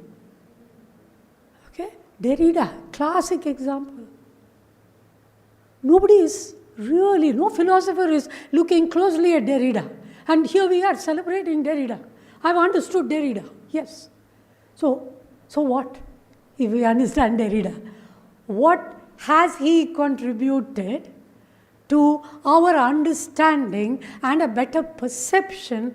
An important key word here is better insight into a text.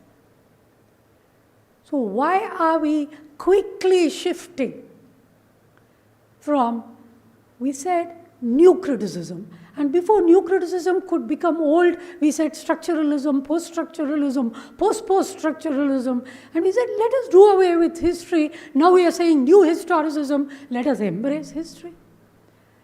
I think that shows a lot of anarchy and chaos. Who do we want to be?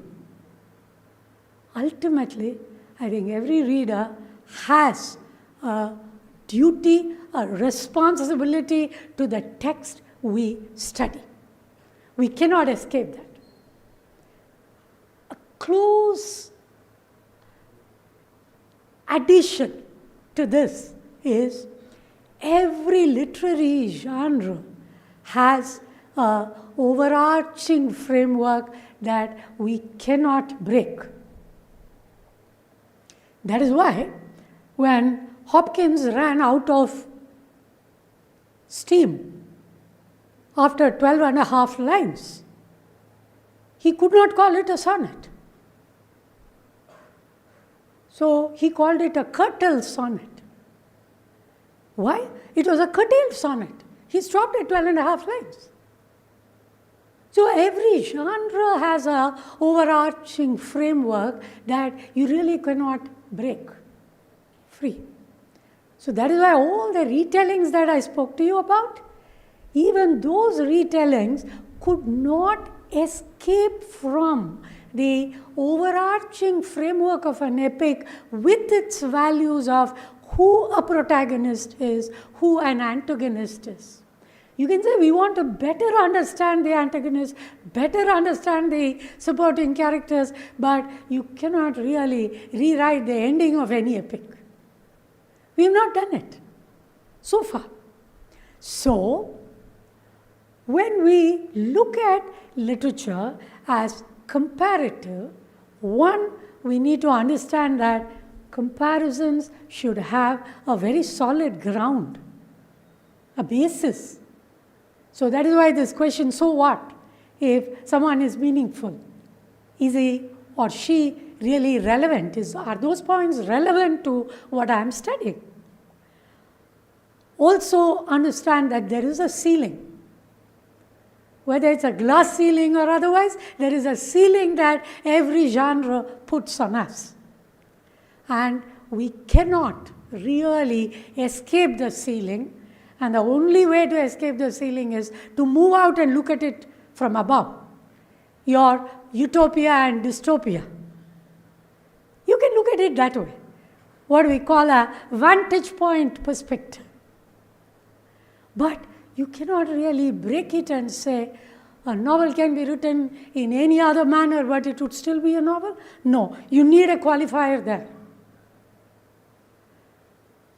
So that is why Vikram Seth had to call it a novel in verse, The Golden Gate. But this also signals a path forward, and that is what brings me to the second point that I wanted to bring to your notice. That is how we look at literature within an interdisciplinary framework. You may ask, why is an interdisciplinary focus required? Okay? I can either tell you a very silly reason. That's one way most of your journals will accept your article. Okay? I mean, we write whatever we want to write and then say a Barthesian approach, a deconstructive approach, and then it gets lapped up. Okay? But the real reason why you need that interdisciplinary approach is because literature, in essence, encompasses not only the aesthetics of literature, aesthetics of a poem or a novel, but it also includes a social aspect. So sociology is embedded in it, philosophy is embedded in it, psychology is embedded in it, spiritualism, a worldview, all of these are embedded in literature. So when we start looking at interdisciplinarity in literature studies, what we are actually looking at is how can we unearth the interdisciplinary aspects that every text puts forward. Now, if you again have read your Wasteland, after taking us through a journey of epic proportions, why would Eliot stop at Datta Dayatvam Damyata, stopping with Om Shanti, Shanti, Shanti? Why would he do that? Here is a text rooted in the Western culture, but it is also a text that is closely presenting for us the changing world. When First World War happened, I don't think any of them would have wanted a Second World War. But a Second World War quite inevitably followed in quick succession. And when that happens, we really feel, no, there is some other wisdom. Let me embed that wisdom. And that embedding is what you see in Eliot's Wasteland. The same embedding is what you also find in the reception that was given by the first audience to the play Waiting for Godot. It was first performed before a group of inmates in prison, and they understood the angst, they understood the emotion. For those of us sitting in very privileged locations, the angst is not easy to understand. But that angst is real, that anguish is real, and how do we capture? This is one way by which literature started looking at philosophy, psychology, sociology into itself. But when it started doing it, there was a time when many of us felt that, yes, literature was presenting certain aspects well, certain characters very well, but not others. Again, I don't know how many of you have read E.M. Forster, but if you have read E.M. Forster, how many of you remember the Pankawala? Not many. Reason is, his job was to sit straight with his feet facing there and two ropes tied there, and he had to keep blowing the fan, moving the fan for the judge to pronounce his verdict. But that is the brilliance of a writer. A very serious set of conversations happening, and out of the blue, he would just incidentally just shift our attention to the Pankawala who's blowing. And then we start asking, why is this so important now? One, to break the overflow of emotion, but at the same time also to say, just think about what a Pankawala who doesn't even understand the language that is spoken by that judge, what would his perception of the whole thing be? So that embedding, that psychological moment, the capturing, that's already there in literature, but are we really looking at the tools from these different disciplines so that we can actually present a better insight? Several of Kipling's texts do this. Several of Orwell's essays do this. Please read them carefully. Because there is this Bride's Visit, as I recall, a short story by Kipling. And here is a bride who is probably from the middle class in the Britain of those days. And for her extended honeymoon, she comes to India. So she lands up in Benares, and at the same time she is woken up by 3 cacophonic noises of the mullah, of the priest, and of the church bell. And she says, oh, it gives me a headache. And immediately Kipling says, and the bride says, oh, but this is only one stop in my extended honeymoon trip. And Kipling's intervention, authorial intervention, is brilliant. He says, if India is one stop in the bride's journey, she is but a very, very small dot in what India stands for. Okay? That is when you realize this is where the author is coming to. Because till that point in the short story, we believe that he's just presenting what was socially acceptable, what was fashionable. But just this one sentence churns the way we do the interpretation for that text. Point here is, how culturally sensitive are we when we look at texts? So the entire gamut of critical theories, you can either look at them as tools for interpretation and stop there. But if you stop there, I think it would be a disservice to literature.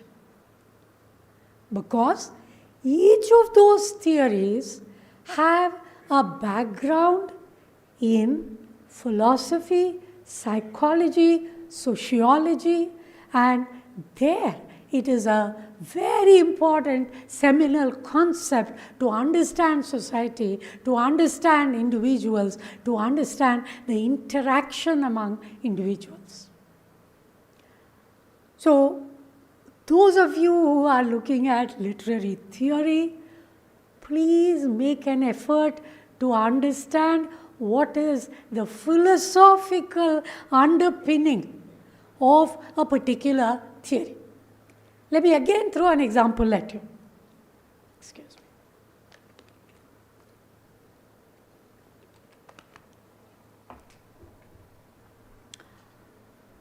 How many of you thought existentialism was a direct product of world wars? A world that was meaningless, a world that was hopeless, so it is okay to feel anxiety, it is okay to be negative with life. How many of us felt this way? All of us, maybe? Yes? Did we know that existentialism had two very different flavors? Like your vanilla and strawberry? The atheistic is what all of us know. But there is a theistic flavoring of existentialism where it says we have lost the connect with God, connect with the divine, but in order to bring meaning into life, let us connect back to the divine Godhead. So we are looking at people like Karl Jaspers doing this. But we have been very selective. When it comes to existentialism, we want to pick.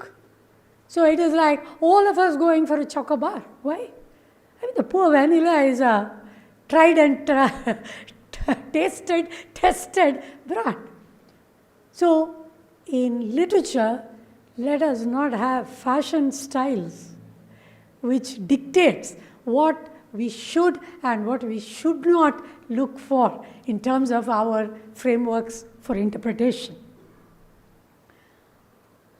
But the reason why literature became literary studies was not only the essential interdisciplinary nature of literature, it was also the growing influence of media. Starting from the print media, I mean, that is why when famous writers left behind only copies of their books for their wives as an inheritance, we thought how stingy. That's because we get our paperbacks dirt cheap now. But in those days, to hold a copy of a book, the original, was priceless. That was an inheritance. That was a property to be left behind. But media had a negative and a positive role to play in literature. The negative role is it made literature too exposed. Anybody could pick up anything and read. And all of us felt we were experts at reading whatever we laid our hands on, not necessarily. But on the other hand, what media also did was to look at, in real-time view, how society was getting shaped. Culture was getting shaped. Cultural changes were happening. Cultural transformations were happening.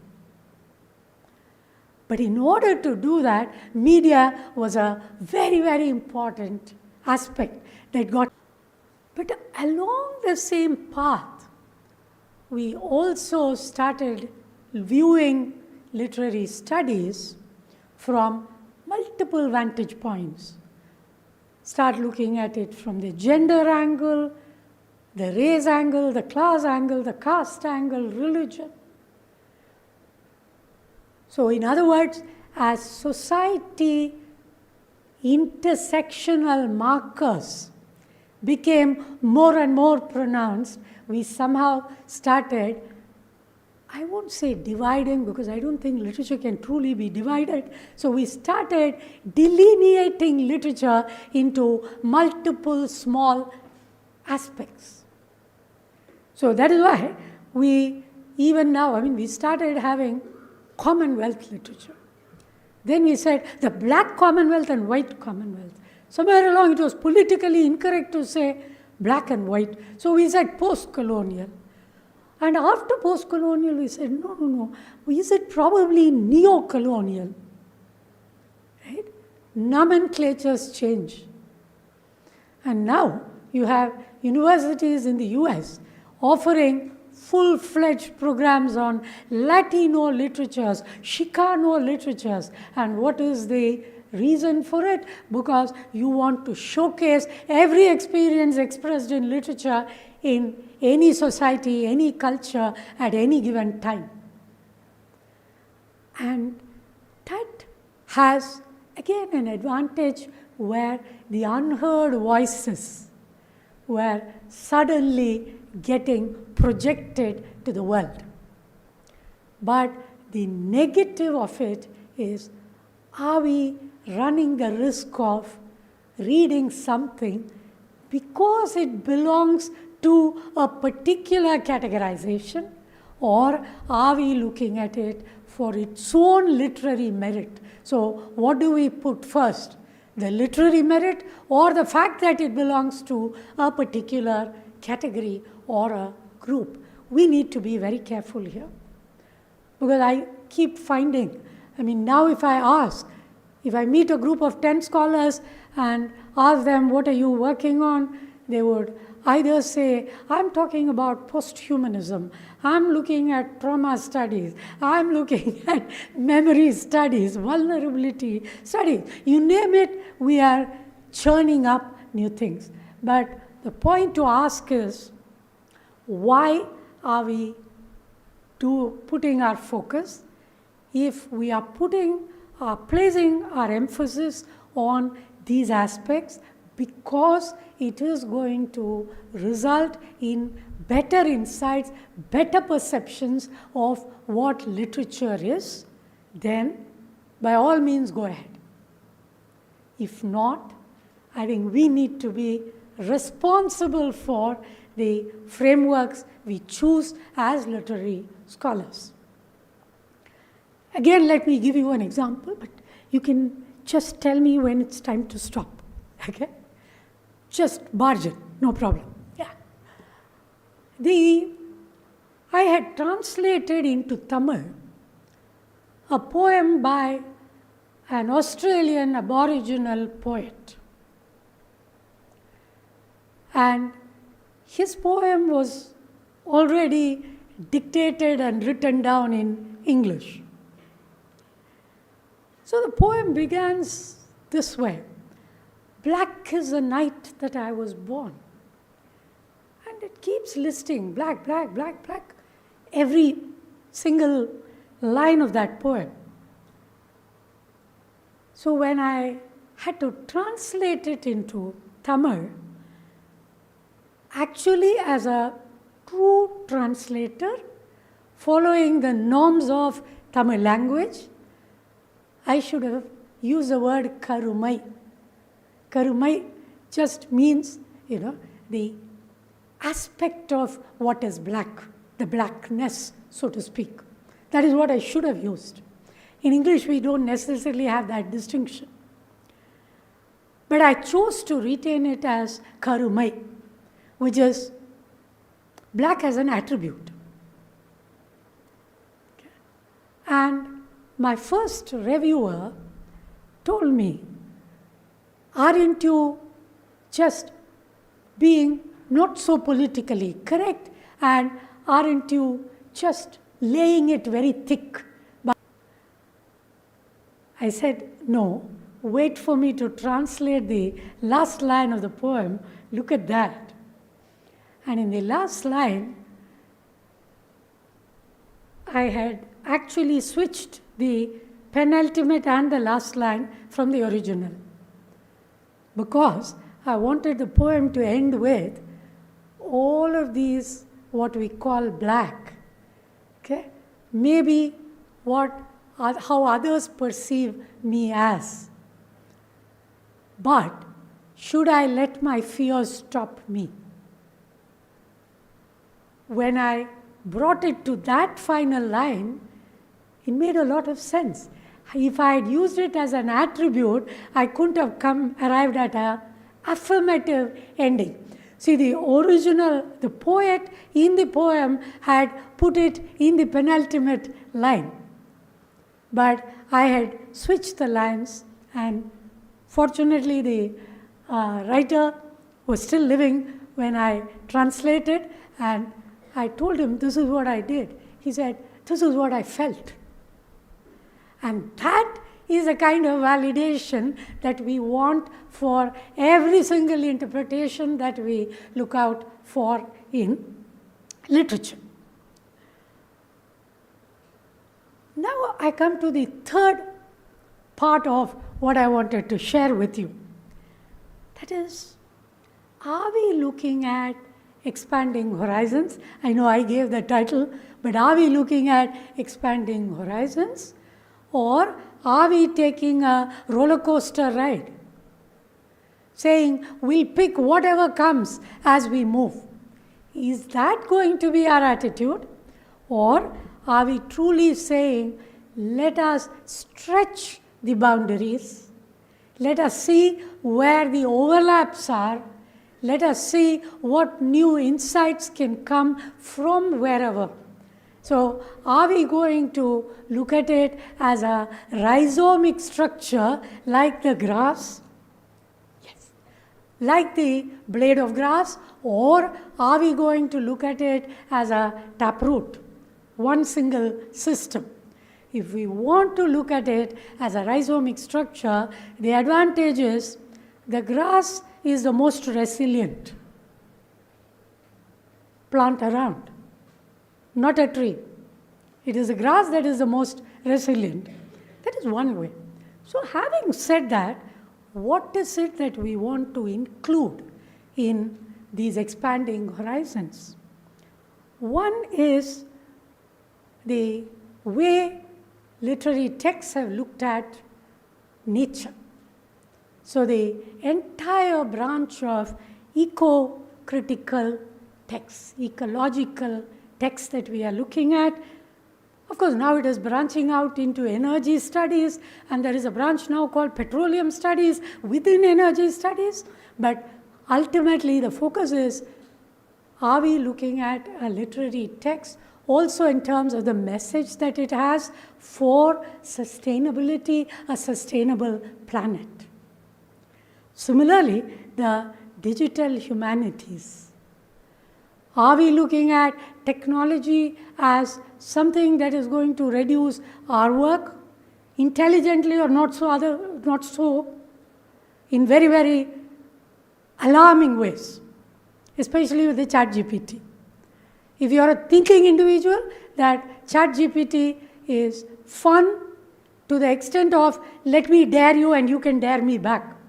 But if you are vulnerable, it gobbles you up. So how is literature going to embed the increasingly evolving technologies? So do we have ways of analyzing the narrative structures for things like digital humanities? The post-humanism. I mean, we were happy for a very long time with Mary Shelley or a Wuthering Heights. But now the cyborgs and the AI, the sci-fi, where are we? Are we actually raising the boundaries of what is appearance and what is reality? And how are we going to create a poetics to address that? Trauma studies. Yes, Holocaust was a big trauma for any modern individual. Similarly, partition, closer home. But are we looking at trauma that arises out of everyday instances? And how do we address? How is it captured in a text? How is it represented in a text? And how are we going to address? Memory studies. And when someone says memory studies, I feel like asking, is it individual memory, personal memory? The two are different. Individual memory, personal memory, collective memory, communal memory, representational memory, traumatic memory, technology-induced memory, right? See, she was still thankfully going the low-tech route, okay? Normally there would be a beep saying you've talked too much, right? So how are we going to deal with those memories? And again, what aspect of narrativization is it going to address?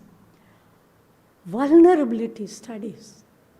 I mean, for at least for those of us in your institution and the institution I had, vulnerability was not part of our vocabulary because all of us had upbringings that made us resilient. We had the courage to face. So every day when we pray to God, it is not to say, please give me goodies all the time. It was to say, even when something goes wrong, give me the courage to move forward. So this vulnerability study is now, on the one hand, it captures aspects of society that we knew never existed. But at the same time, are we now going to keep claiming vulnerabilities, or are we going to create a poetics that would allow us to transcend those vulnerabilities? So the point here for the scholars and students out there is, if you look at a journey in literature as a overstuffed backpacking tour, it can give you an experience, certainly. But the experience would be at a very superficial level. But if, on the other hand, you're going to say, yes, literature is a very large maze. It is like the proverbial jungle. But all those mazes will reach me to a wisdom point. That is where our expanding horizons should be. But on that note, please look at the perspectives, the standpoints, but don't get submerged in those perspectives and viewpoints. Start looking instead for vantage points. When there are overlaps, there is a little vantage point. You can either negatively say it is neither here nor there, or you can say, oh, I embrace both. And that aspect of being a more embracing scholar is what we need when literature expands into literary studies, which is essentially interdisciplinary in nature. So let us not hunt for that unified world theory in literature. Let literature be inclusive, diverse, and sometimes even contrasting, because that is the charm of literature. So let's keep literature that way so that every day there is something to explore.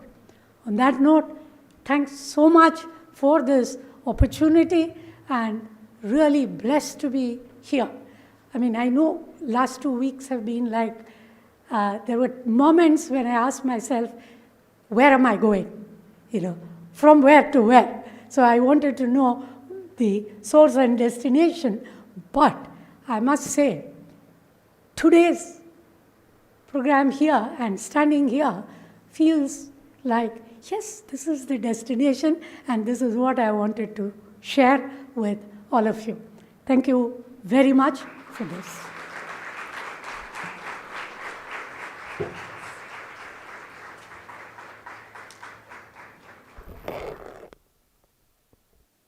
I express my sincere gratitude to ma'am for your insightful words.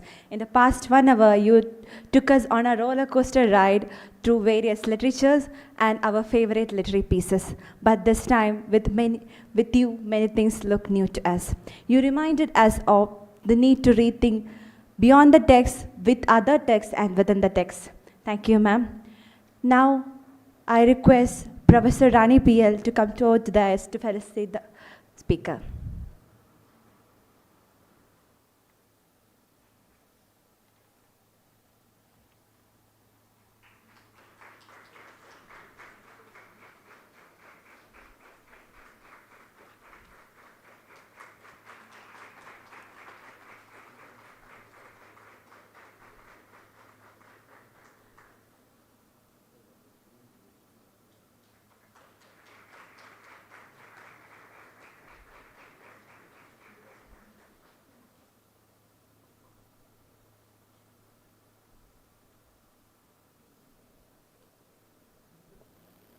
The next speaker for the day is Dr. Poonam Nigam Sahe.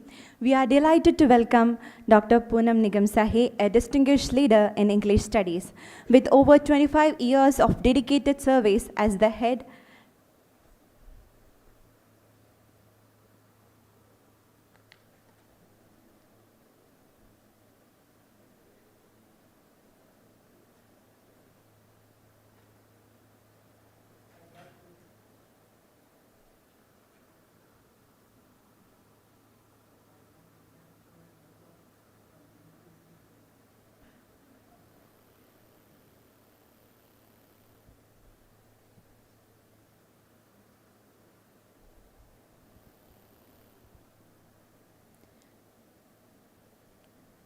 With 25 years of dedicated service as the head and associate professor at Ranchi University, she has significantly impacted the lives of her students.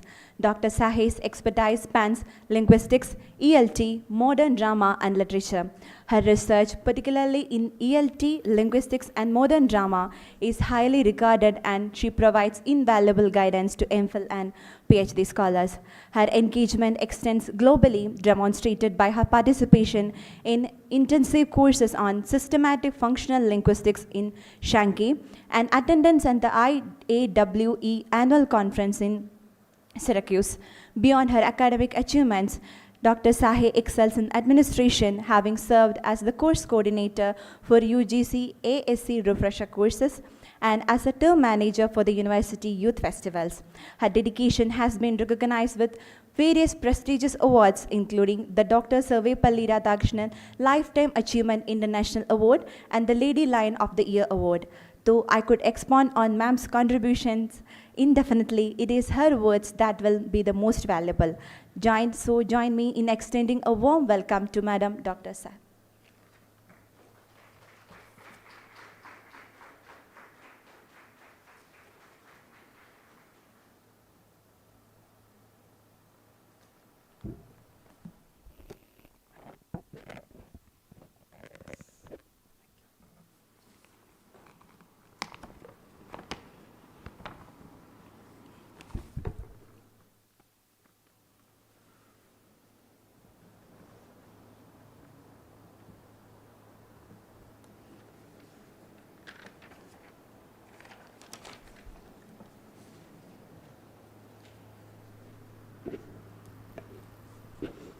Honorable Chancellor, Sir,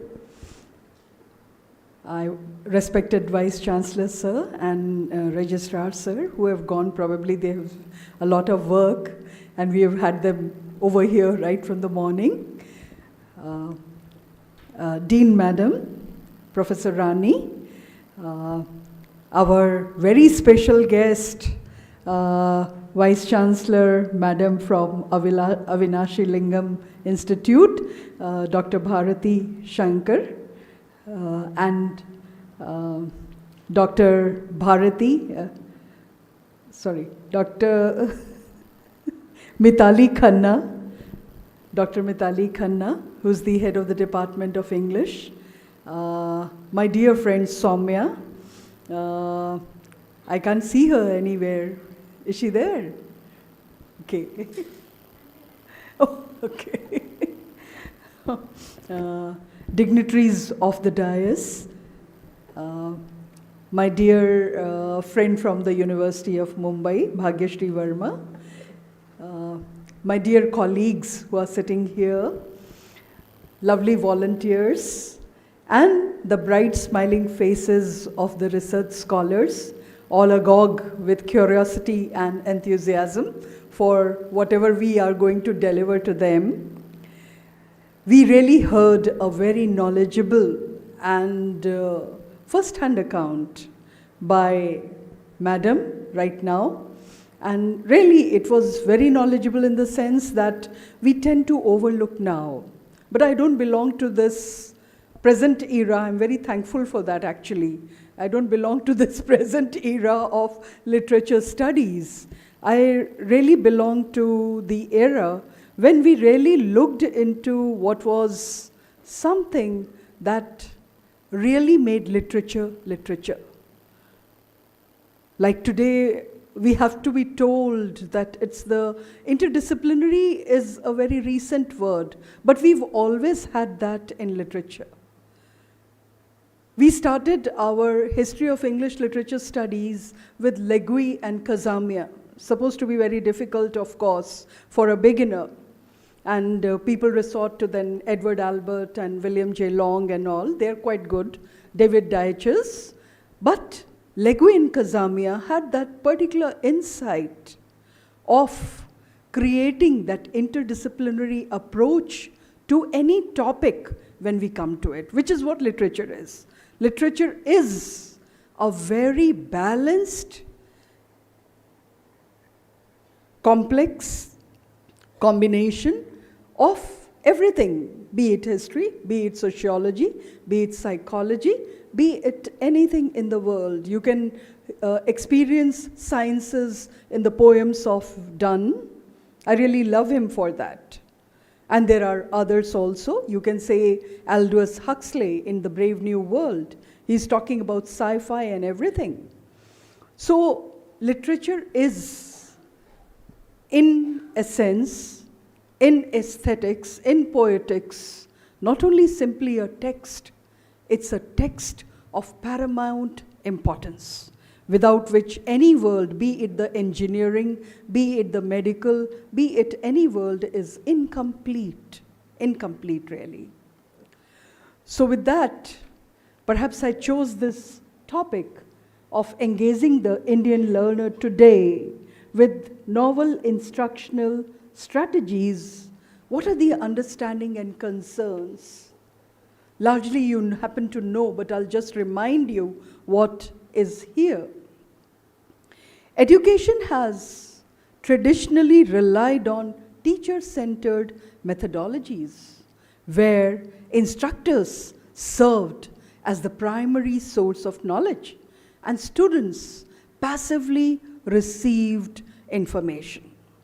This approach, often characterized by lectures, rote memorization, and standardized assessments, has long been the dominant instructional model in our schools and universities. Now, it's not to say that it's outdated in different places. In serious lectures, you have to have the teacher-oriented information. But then, if you consider the jug and the mug theory, how many of you have heard of it, the jug and the mug theory? Have you? You haven't. You should read the theories of language. You have the very interesting theories. You have the bow wow theory. You have the poo poo theory. And similarly, you have the jug and the mug theory, which says that the teacher is like a jug, and all the recipients, that is the students, are little mugs. Now just suppose, so how very picturesque, you know. Just suppose that all the mugs are lined up and the teacher is the big jug pouring and pouring and pouring. But now, one thing of course will be the question about the teacher as well. But first of all, let's question the students. Are all the mugs perfect? Or is there any leakage in them? If there is any leakage there, then the information that I'm going to transfer is not going to go as I wish it to be. So therefore, the jug and the mug theory is one of the important theories nevertheless, and it talks about a very ominous, in fact, I would say the word ominous line, a dividing line between the teacher and the students. Over there, in humor, we can say that, but you know, actually, there should always be a dividing line between the teacher and the students. There will always be a distance. No matter how much I say I'm your friend, but I cannot be your dear friend as your friends are. I will always look at you with a critical eye. Just like the difference that comes when we become a parent and the child. I can be a friend in some senses, but I cannot be a friend always, in the sense that your friends will take you. But that kind of a friend is also important, because then if we don't look at you with the critical eye, it will never be beneficial for you as well. So the relevance of the theory nevertheless is there. Now, while this system has been effective in disseminating information, it often limits student engagement, critical thinking, and real-world application of knowledge as well. The 21st century has witnessed significant transformations in education, driven by technological advancements, globalization, and evolving workforce demands. Traditional pedagogies are being replaced by strategies that prioritize active learning, collaboration, and project-based learning, gamification, empowering students to take ownership of their education, which is the demand right now, because we are sitting in all corners of the world and we don't want to miss out on anything. Even my learner who may be so remote as to be in the village, he would not want to miss out on the lectures, even though he has some compulsion to be there and not in the classroom. So how to extend this facility to him? That is the challenge and concern today. Now, these models emphasize experiential learning, fostering creativity and adaptability, all skills crucial for navigating an ever-changing world. Furthermore, culturally responsive teaching and the integration of digital tools allow for a more inclusive and personalized learning experience, catering to diverse student needs.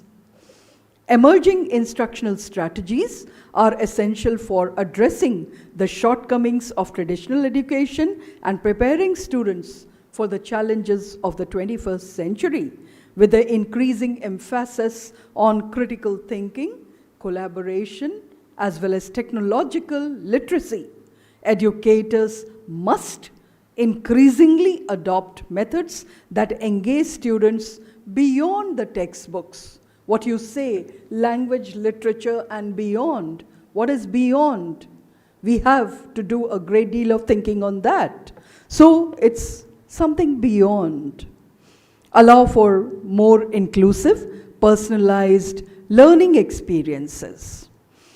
Educators must adopt methods like flipped classrooms, blended learning, adaptive learning technologies, enhance student engagement, and facilitate deeper understanding.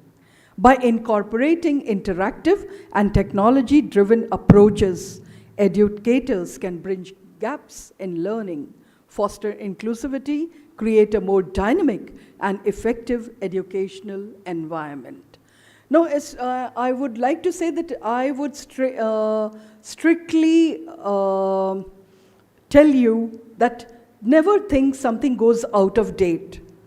It may be relevant for a particular feature or a particular demand. So nothing goes out of date, but would become more relevant in some other context. Language is also highly dependent upon context. It's the context that decides the meaning. If you say present, if you say the word present in different contexts, the meanings would be absolutely different. And that is what happens in other contexts as well. So please don't think of anything as outdated or obsolete. It may not be required for that purpose which you want, but it may be required for different other purposes as well. So the key research questions that PhD scholars especially must explore, even the postgraduate students. What are the most effective emerging teaching strategies in the 21st century classroom? How do student learning models impact engagement and academic performance? What role does technology play in transforming modern pedagogies?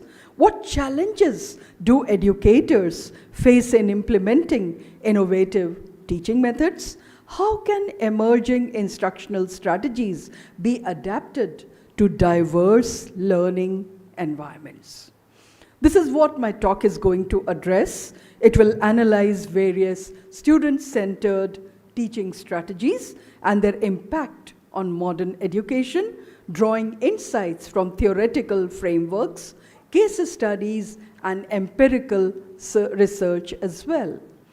The talk will highlight the benefits and limitations of these approaches, providing valuable recommendations for educators, policymakers, and curriculum designers. Now, to understand the shift from traditional instructional methods to emerging teaching approaches, it is essential to examine the theoretical foundations that support innovative pedagogies. Several educational theories provide a framework for understanding how students can learn effectively in active, technology-enhanced, and student-centered environments.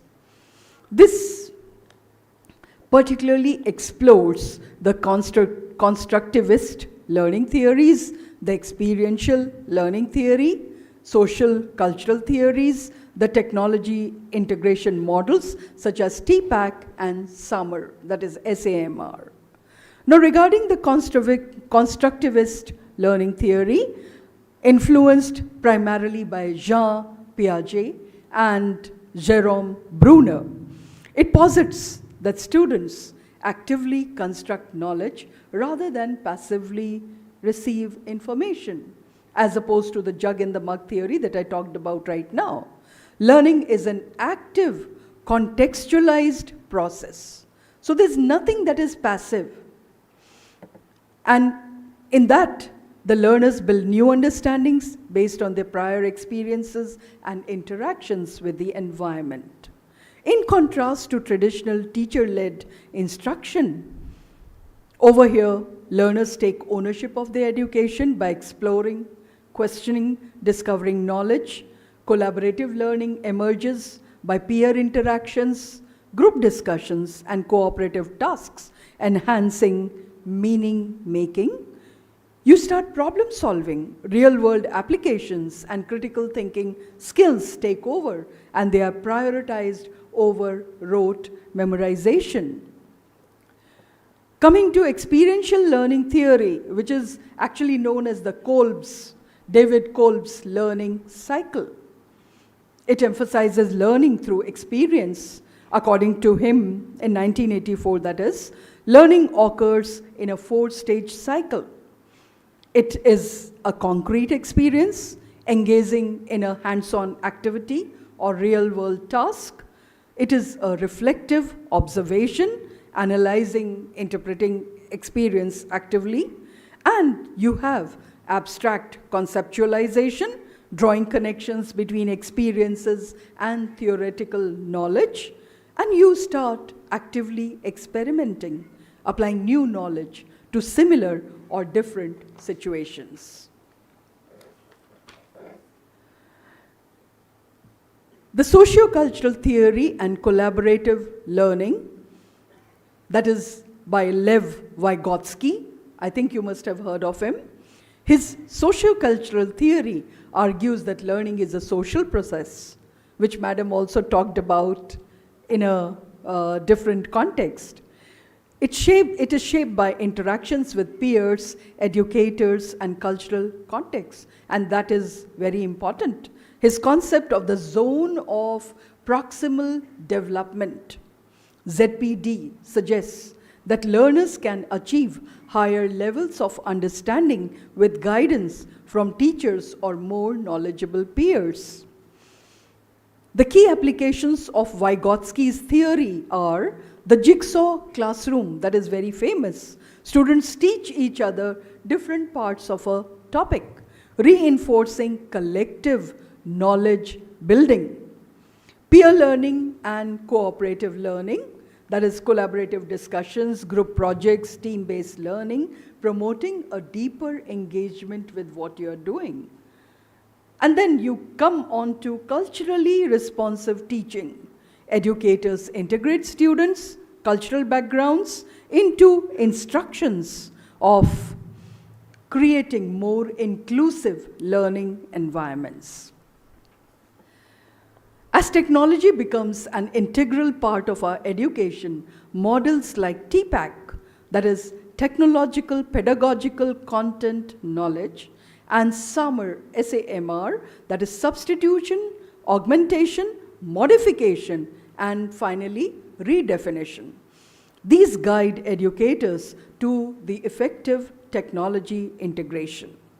The TPAC framework, developed by Mishra and Kohler in 2006, describes the intersection of three major knowledge areas: the technological knowledge, the pedagogical knowledge, the content knowledge.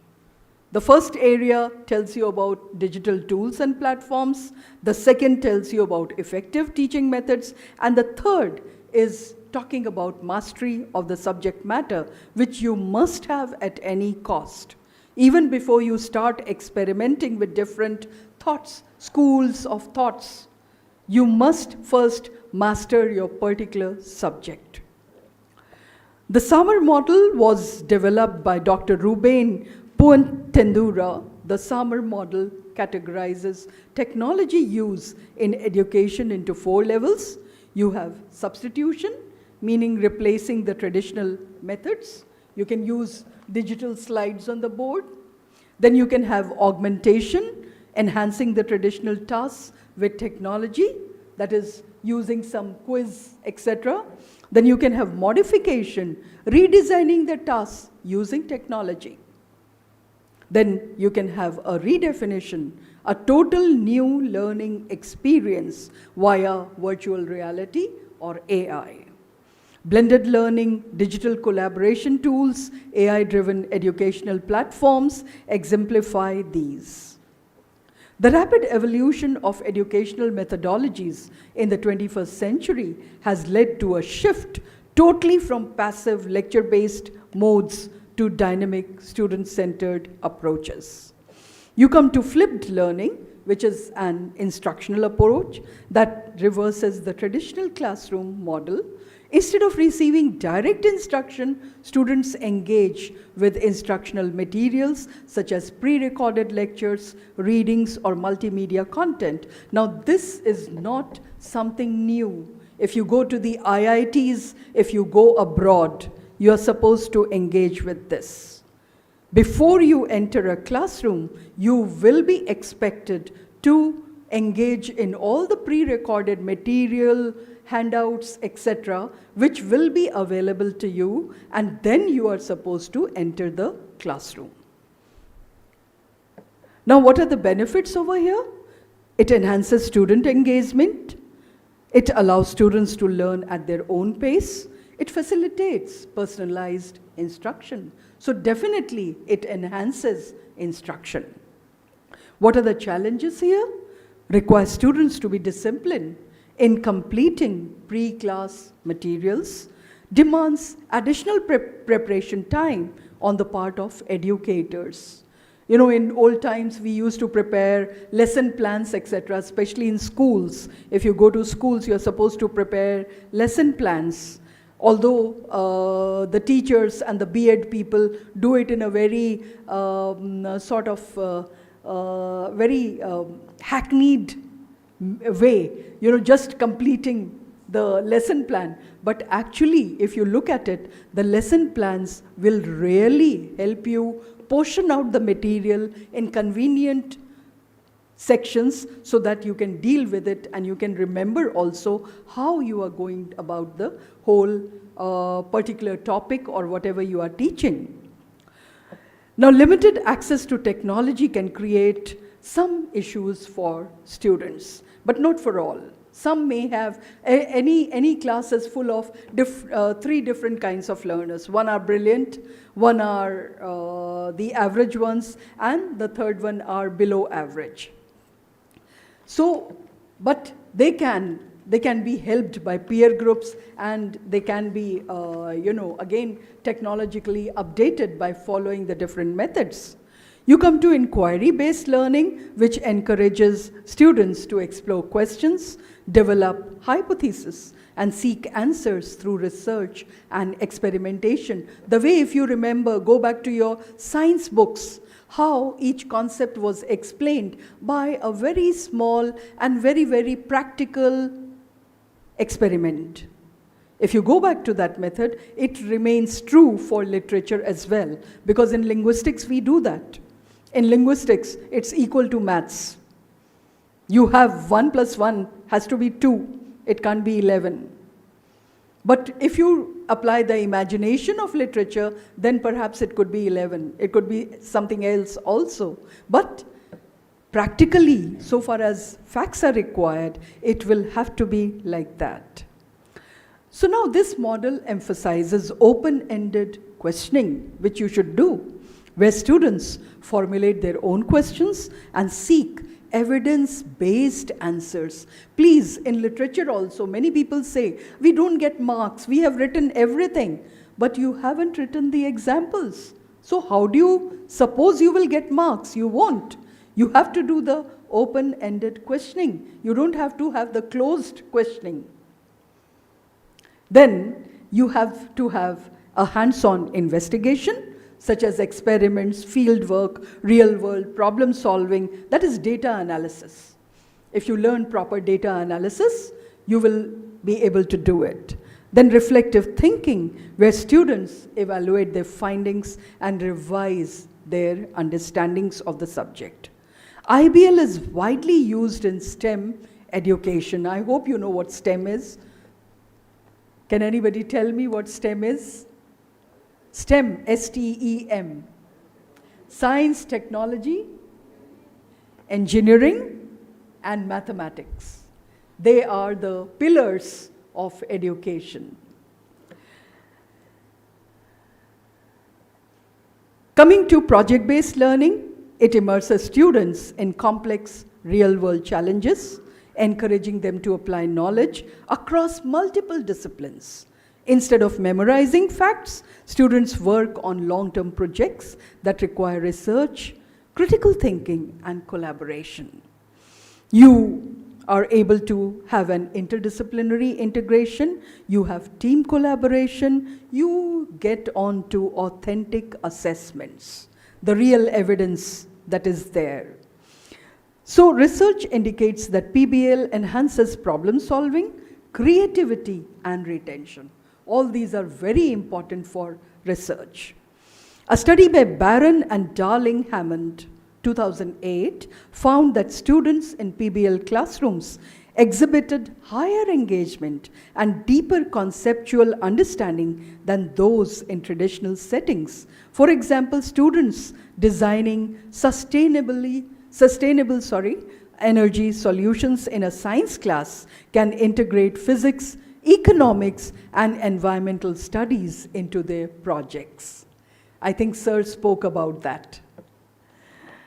Then we come on to gamification and game-based learning. I think that is the most current with you all. You love gamification, isn't it? How many of you don't?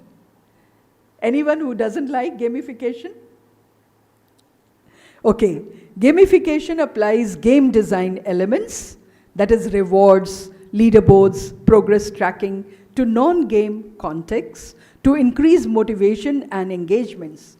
Game-based learning, on the other hand, involves the use of educational games designed to teach specific concepts through play. Now, this is an older concept, actually. If you ever happen to chance upon the book, The Play Way, that was an essay in educational method by Henry Caldwell Cook. So it's it was written ages back, and it's still there, and it resulted in gamification. So you have point system and badges, you have an interactive storytelling, you have simulations and virtual reality based on immersive learning experiences. Then GBL is widely used in maths, science, and language learning as well, with platforms like Kahoot, Duolingo and Minecraft. Education Edition provides effective solutions in engaging students.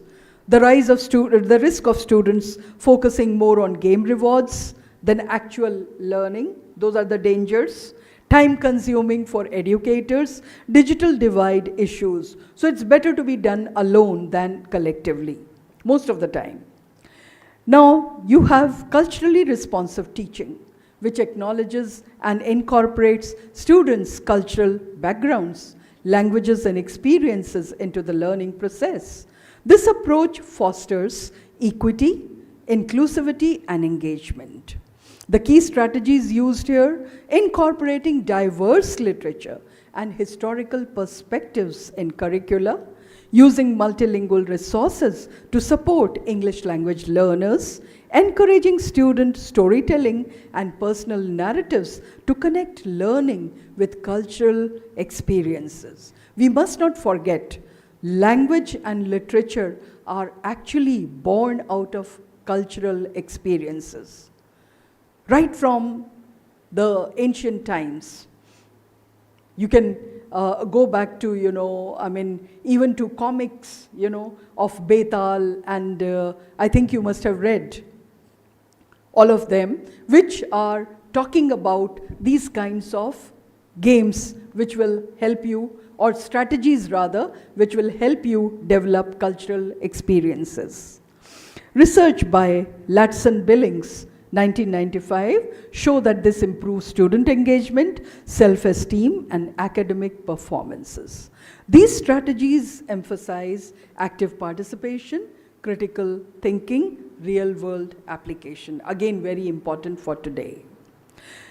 Now, the rapid advancement of digital tools has transformed education, no doubt, enabling more interactive, personalized, and efficient learning experiences. Technology integration in the classroom has evolved from simple digital presentations to complex adaptive learning systems, virtual reality simulations, and artificial-driven educational platforms. These were more facilitated by the coming of the mobile.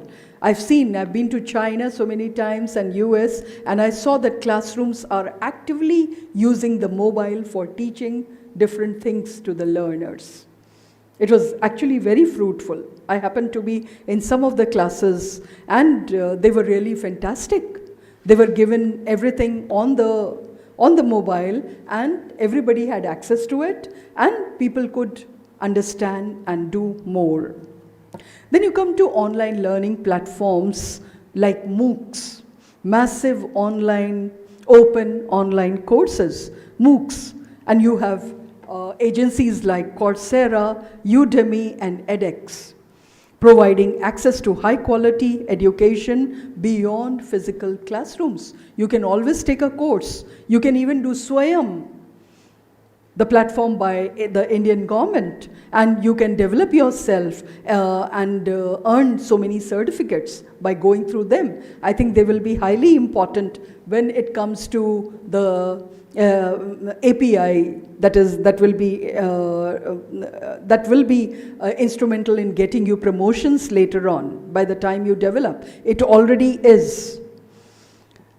Now you have some hybrid learning integration, synchronous, that is real time, and asynchronous, that is self-paced. We talked about self-paced just now, elements which make education more flexible. You have the jigsaw classroom and collaborative online environments. Collaborative learning is enhanced through digital platforms. One of them is jigsaw classroom. It is divided into groups with each member responsible for learning a specific part of a topic, teaching their portions to peers. Peer learning is incidentally very, very important. What a teacher cannot teach, the peers can learn in seconds. So please never underrate peer teaching. Then you can engage in discussions and problem-solving activities based on shared insights. You have digital tools like Google Workspace, Docs, Slides, Jamboard, Microsoft Teams, Zoom. You have Padlet and Trello for organizing group projects. Then what are the benefits? It encourages peer learning, develops teamwork, again something very, very important, and bridges learning gaps by allowing global collaboration and resource sharing. Now we come to the digital divide and accessibility issues. Limited access to devices and internet connectivity in underprivileged communities, lack of digital literacy among students and educators, then disparities in technology infrastructure across schools and universities. But slowly, all of us are coming out of it. Even the government schools everywhere, all over India, are gearing up to take up the digital challenge. Teacher training and resistance to change, that is also very important. Many educators lack training in effective technology integration. Professional development programs are essential to bridge this gap.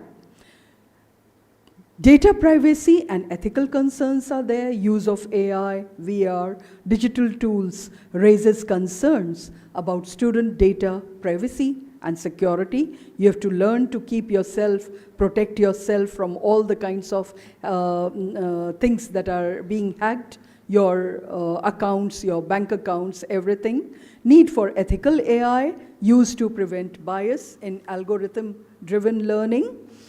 Then the integration of AL, VR, adaptive learning, blended models, all of them help in overcoming challenges related to the digital divide. Now, the benefits and challenges of emerging teaching approaches as novel instructional strategies reshape the educational landscape and vista. They offer significant benefits in terms of student engagement, critical thinking, and adaptability. However, their implementation also presents challenges for educators. Now, definitely, we have increased student engagement on by using the different flip learning, project-based learning, etc. You have a development of critical thinking and problem-solving skills. You have enhanced adaptability, and it's a lifelong learning experience. It makes you all a lifelong learner. You address diverse learning styles and needs, which is very, very important when you join a company. How to go ahead, how to prove your leadership, you need all this. Personalized and differentiated instruction, because every individual is an amalgam of different kinds of backgrounds, so we need this. Then inclusive education for diverse learners, again very important in our current times. You have a need for extensive teacher training, but some of us are very, very resistant to change. So a shift towards student-led learning requires a redefinition of the teacher's role, essentially from just being a knowledge provider to being a facilitator. Institutional inertia and rigid curricula can slow the adoption of innovative teaching strategies as well. Now, there could be assessment challenges. You have the traditional grading systems, which are not suitable for these kind of experimentations. Educators will struggle to create an effective rubrics for collaborative work, creativity, and critical thinking. There's a need for more flexible formative assessment that evaluate real-world application of knowledge. So what do? We strengthen our teacher training and support. We revise curricula to accommodate innovation. We shall enhance accessibility and bridging the digital divide, be it government schools or private or quasi-led government institutions. Then you can go over to the different case studies and best practices to overcome your challenges as well. So this is what I do mean by engaging the Indian learner with novel instructional strategies. The future of education lies in adaptive, technology-integrated, and student-driven learning environments as per the demands of the modern workforce evolve.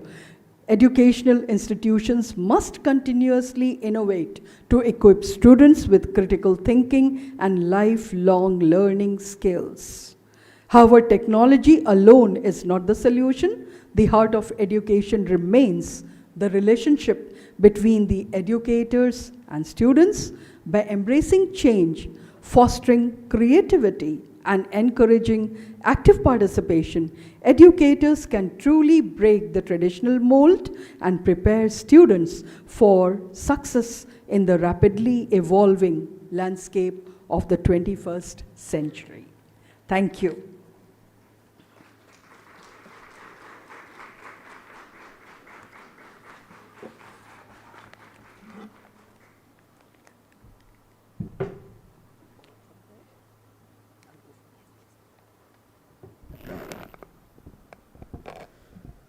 Thank you, ma'am, for enlightening us with the novel strategies in learning. I request Dr. Mithali Khanna to felicitate the speaker.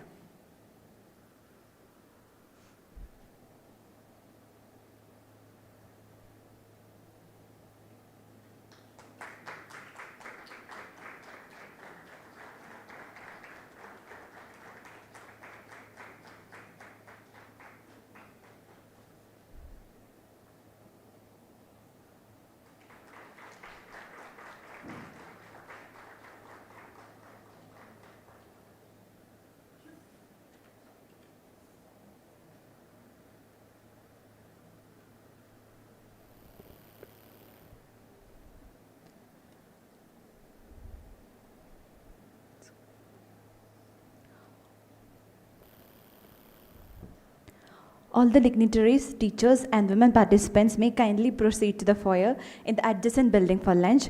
For the men participants, lunch is served in the garden as you exit this building from the front side.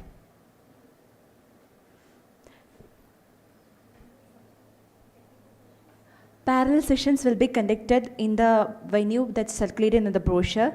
We request all the participants to be available in the venue at the time mentioned in the brochure.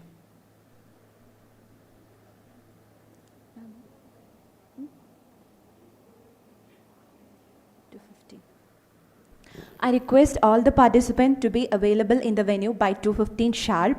I also request the participants to upload the PPTs before you come to the presentation. Thank you. Sai Ram.